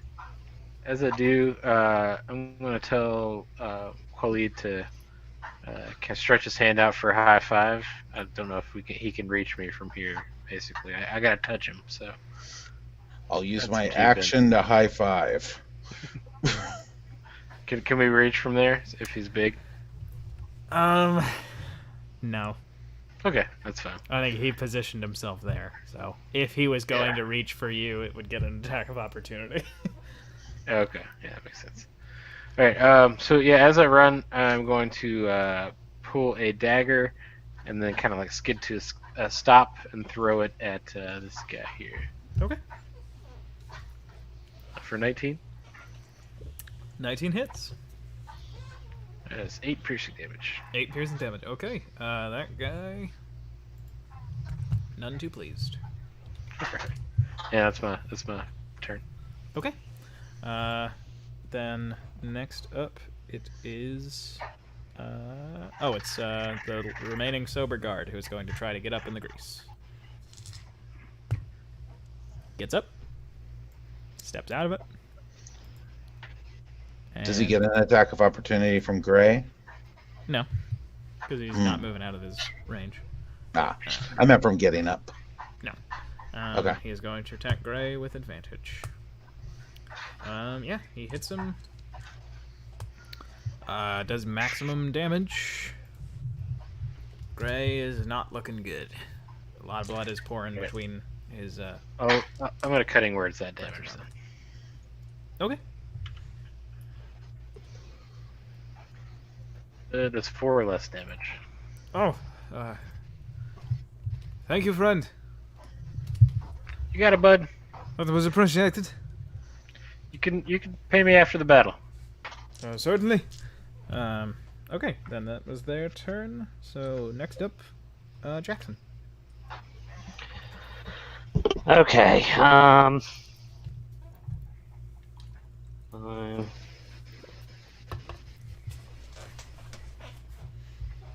Alright. So first I'm going to do my bonus action. And with I'm going to make my flaming sphere swing around into this square. Oh. And it's so that guy's going to have to make a dex save. And actually, each of these guys is going to have to make a dex save 3 times because I'm going to do 5 points of movement, 10, 15, 20, 25, 30, so that it runs into each of them 3 times. Okay. First guy fails it all 3 times. Second guy fails it all 3 times. So that means they each take 7, 14, 21 damage. Third guy only fails it There's once. no third guy. Oh, is it just 2? Okay. Yeah, it's just those 2 guys that I'm ramming it into. Okay. Yeah, then both of them take 21 points of damage. Yeah. Okay. And I will move. Oh, shoot. 10, 15, 20, 25, 30 here. And I will cast Acid Splash on these 2 that are above Qualid on the map. Yeah. So DC 16 dex save, and 8 is the damage if they take it. Okay. First guy fails. Second guy fails. So they both take 8 points of acid damage. Yes, and I'll end my turn. This fight that I expected to take a long time, you all are rolling amazing. Certain fights that I've expected to be very quick on stream have been like, no one in the party can hit, everybody on the other team can hit. Okay, that is Jackson's turn. So Khalid, it's your go. Yeah, I'll use my bonus action because I haven't been being hit, but I'll use my bonus action anyway to give myself 40 points of health. Not that I've been hit that much. Okay, and I go back almost to full, and I will attack the bloodied guy. Yeah. 15. 15 misses. Okay, I'll use my second attack. 13. It misses. 26. He still has fairy fire. Oh, good. Okay, great. 11 damage. Okay, he takes 11 slashing damage. He is not looking good. And then is I will. wavering next to you, like breathing heavily. I'll end my turn. Okay. Then next up it is Drunk Guard turn. 2 of them are going to attack you. 1 of them is going to attack Biff.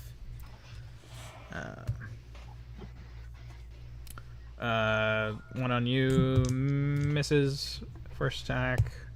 Second attack. 18 to hit. 18, I believe, hits. Well, so I think I'll be able to hit him, right? Oh, 18 on me? No, on Khalid. Oh, okay. Oh, okay. Yes, 18 hits me. I'm sorry. Okay, you only take 5 points of slashing damage. Okay. Other one attacking you misses with his first attack. Misses with his second attack. Okay, the one attacking you, Biff, gets a 22 and a dirty 20. Both hit. Okay. You take 14 points of slashing damage. Okay. So I'll get to attack that one. Okay. With my Sentinel. Sentinel feat. Yeah. Yeah.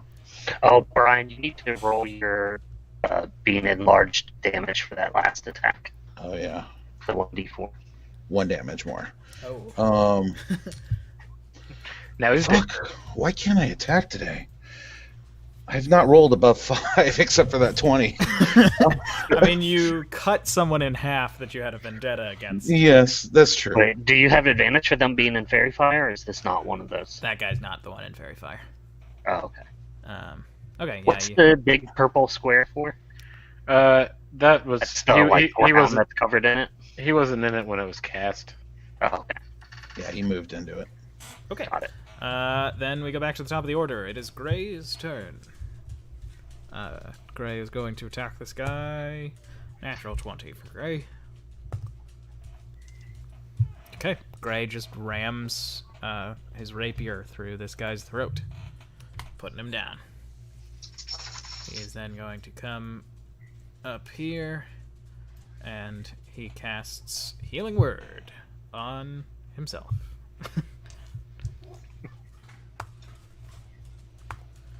Yep. And there we go. That's Gray's turn. Next up, Zakar. It's your turn. Okay, I'm going to use 35 feet of movement to get to here. I'm still hidden, so I have advantage on my first attack. I'm going to attack the one that is here at advantage without sharpshooter. Sorry, it's loading. Yep. It's a natural 20. Okay. Come on, Aaron. Which one was that? It was this one. All right. Um, He's dead. Okay, I only have one more attack this round. Oh, so wow. calm down. I need to calm down. I'm gonna attack this one that has fairy fire on it, so I still have advantage. Yep. I'm gonna do that one with sharpshooter. That's another natural 20. And that's 41 points of damage. Yep, you drop him too.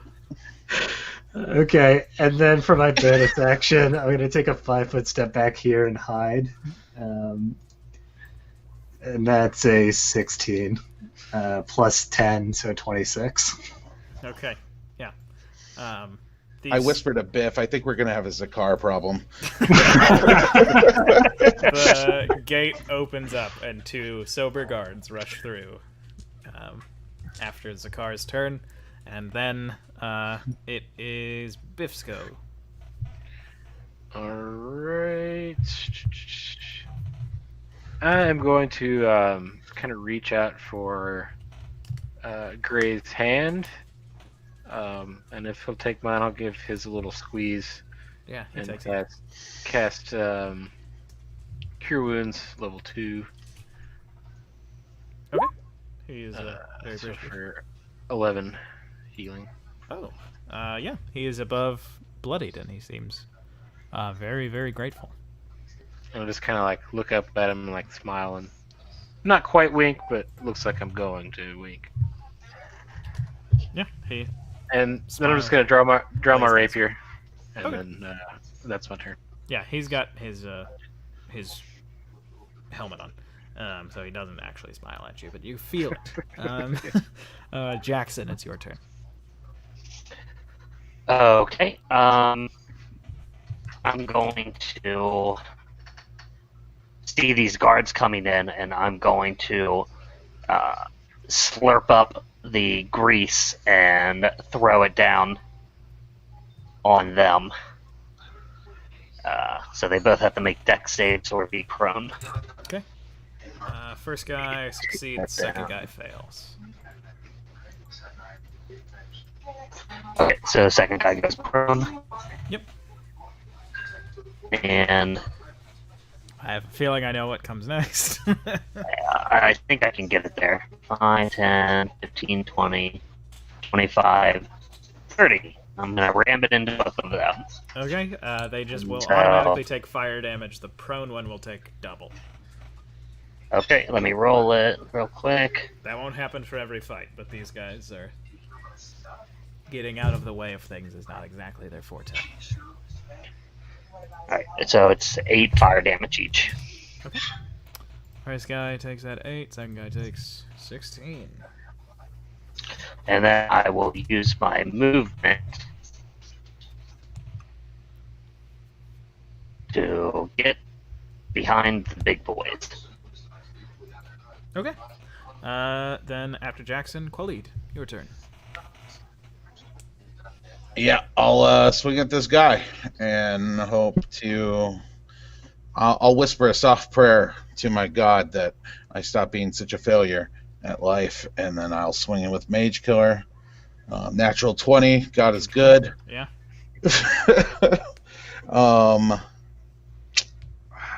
He's not bloodied, right? He is not bloodied. All right. I'll use another Divine Smite then, just because I shouldn't waste natural 20s.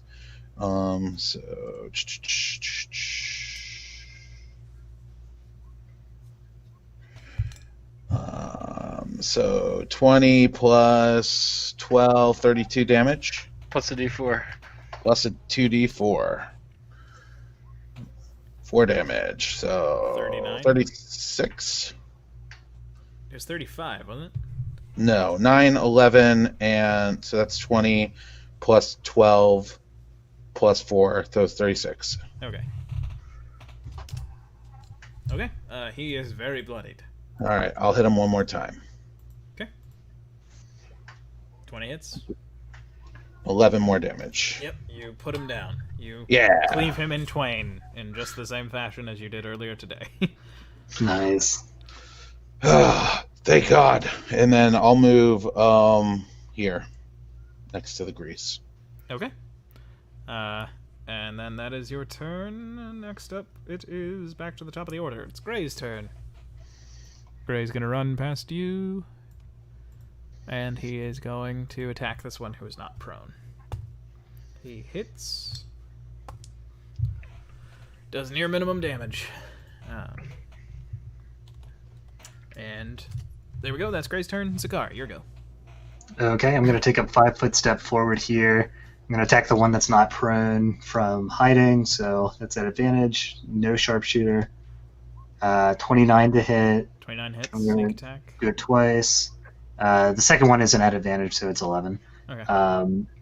And that is 22 plus 4, so 26 points of damage. Okay. I'm gonna need to do math for this one. While you do math, I have 35 points of movement left. This is 15, and I will move back a little bit further, another 10 for 30, and I'm going to use my bonus action to hide behind that wall. Okay. And that's a 34 to hide. Yeah, you feel pretty good about your hiding. And that's my turn.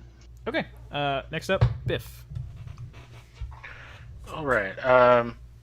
So I have a question. I have halfling nimbleness, which means I can move through the space of any creature that's a size larger than yours. Does that mean I could occupy the same space as Khalid here, like one of these? You Four can't spaces? stay in it, Okay. because that would provide you, like, cover. Yeah.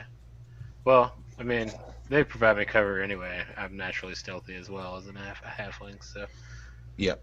But it shouldn't be a problem. I think I can. Yeah. So I'm going to. This is the one that's prone, right? Sorry. Yep. This one here. Yep. The lay down motion is prone. Okay. So I'm gonna like run up with my rapier and kind of swing myself around Khalid's leg, like Gene Kelly style, around a lamppost. Hey, get out of my pant leg. Get out of there. Stop it. And use that force to like try to drive my rapier into this this prone Yeah, guard sure. here. That's what we call Khalid's gams. An old Gene Kelly lamppost. 20 20 hits. for 11 piercing damage, and I'll Yeah. end up kind Nice. of beside him here. But and yeah, that's it. Okay. Yeah, he doesn't look good. There we go. Jackson, you're next. He said that he was AFK. Oh. Okay. Khalid, you go, and we'll just drop Nathaniel back in whenever he gets back. No problem. So yeah, I'll swing on this man. You have advantage because he's prone. Okay. The one next to me? Yep. Okay. Cool. 23. Here come the good rolls. 23 hits, 12 12 damage. damage. Okay. And then I'll swing again. 24. 24 hits. Another 12. Nice. He is looking mighty fucked up. Okay. Okay. And then I will pass him. Okay. And then Oh, yeah. I mean, I will use my bonus action to say a long soliloquy of words that are. No, Jackson's not back. Never mind. okay. Gray is going to attack the guard next to him. Does hit, does the same damage as last time. That guy's still bloodied. Oh, hey Jackson. We're gonna drop your turn from last round in right here. So, both of them are bloodied. Both looking pretty close to death. You have a Might be muted. shot. Yeah, I Nathaniel, you may be muted. think you're muted. Wait, I'm sorry. Sorry, I was talking to Rachel. I apologize. Oh, no worries. Were you guys talking it's- to me? Yeah, it's your turn. We're dropping you in. Oh, okay. I will, with my action, I will acid splash those two guys. Okay. Acid Splash. DC 16. Yep. Prone guy has to make it with disadvantage. He succeeds, so the other guy fails. Okay, so just the one then takes 10 acid damage. Okay. And then I'm going to Barely bash alive. them both with the flaming sphere 3 times each. Okay. First guy succeeds, second guy fails. Both of them fail second time. Both of them fail last time. Which... Okay, so one of them is going to take 15, the other one's going to take 10 plus 2, 12. They have both died. They both burn up writhing in the grease with all of their other wounds sort of being cauterized in a tremendous amount of pain. And you all have cleared the courtyard. Gray says, I'm going to go to the cell. Here. And he passes you, Biff, his potion. So you have a regular healing potion. And he runs there, and then he comes back and he says, if you wish to deal with their leader so that he does not attack us as we flee, it would be greatly appreciated. And then he is going to run to the cell. And I know that we are past 9 o'clock, but I think we have some good momentum. Do you all mind if we just do a roleplay encounter? Yeah, let's do it. Yeah, I Sure. can do that. I'm going to extinguish my He disappears into the flaming cell. sphere. Are you all going into the cell? No. Where's the, No, I thought we would. I Are was they in the going to keep? go into the keep. Oh, I was planning on going with him because I don't know what dangers wait for him in the. You sprint in and you see there are like 3 women, 1 man, and 1 little girl who is a drow, and she sees him and is like excited but also a little scared, and then that's Okay, looks like you got this. Ben doesn't have to explain what's going on in here. I mean, I will because he doesn't have the key, but just for right now. You all enter and see the 2 guards that had been standing watch at the keep dead on the ground, and Khalid, you recognize another member of the pack. Could I fit through the door? Large, you could just squeeze through. All right.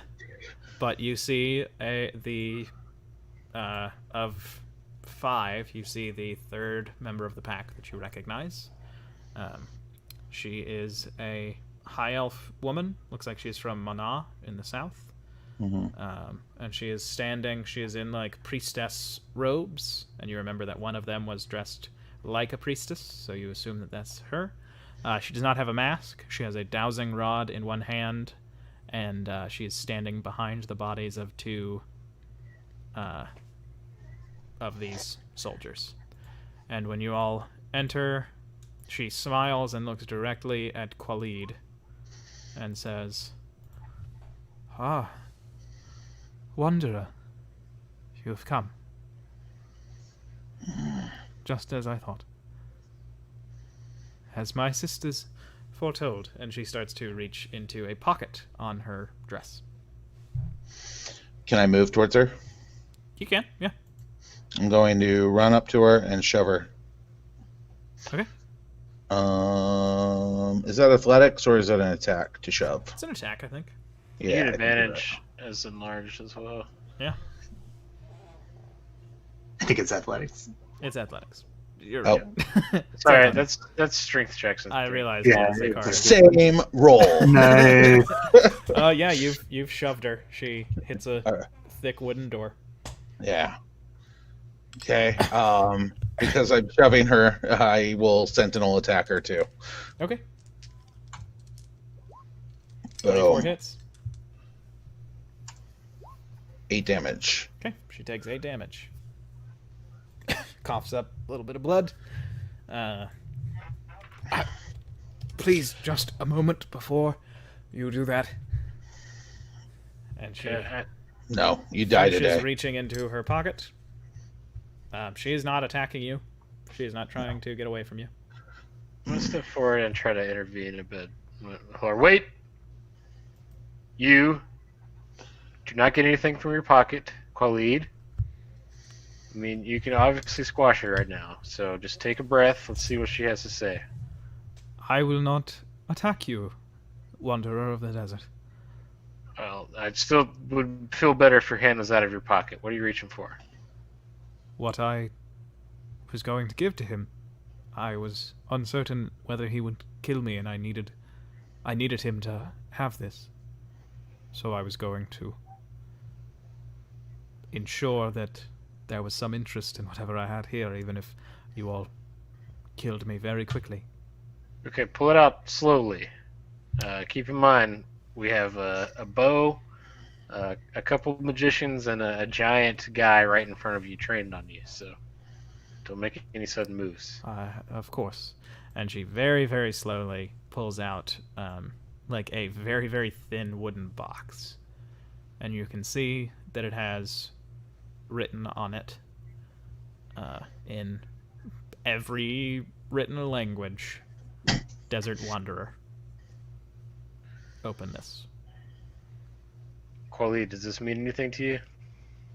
I don't know what that box means, but I know what this person means. This is for you. When I was a little girl, a priestess at the temple had a vision that you must come to this fort. And we considered what that would mean, and realized that to get you out of the desert there would have to be something terrible. And I volunteered to ensure that that terrible thing happened. And now I have done what I was born to do. And she reaches out to give you the box. I'll take the box in my free hand. But I'm still going to kill her. Mm-hmm. I can't not kill her, so I'm going to kill her. Sure.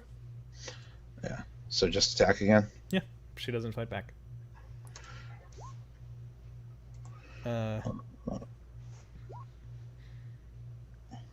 13 hits.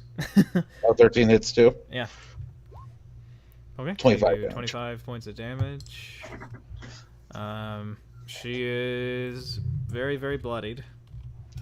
She's It's brutal, man. hanging on, and after you cut into her, she says, "Would you all like me to heal you before I die?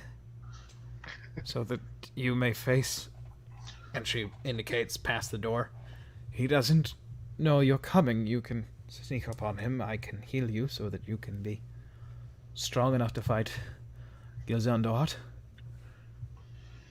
Khalid, wait, Who maybe is this person, Quali, maybe- that seems to maybe- want to help you, yet you want to kill them? suffering to heal us? Like,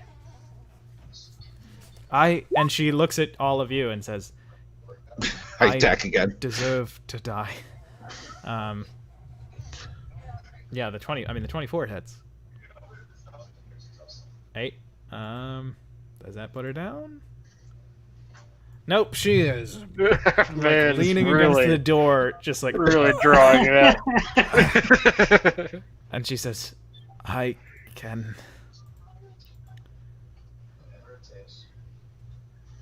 knew I would deserve to die. And who's the most injured? I'm at 58 of 68. I'm at So I don't 49 think of it's me. 64. So I'm Actually, she heals everybody for 14 points. So everybody gets 14 points of health back. And then she kind of weakly smiles up at you, Quillied, and just nods. I spit at her, but I'm wearing a mask, so I spit in my mask.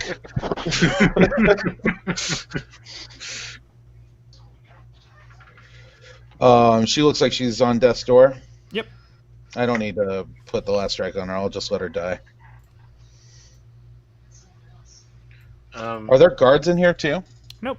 The 2 guards that came in here are dead. Okay. I'm gonna approach her and ask her if she wants me to put her out of her misery. No, I do not wish to die. Oh. I wish to try and put good in the world after I put a great evil on.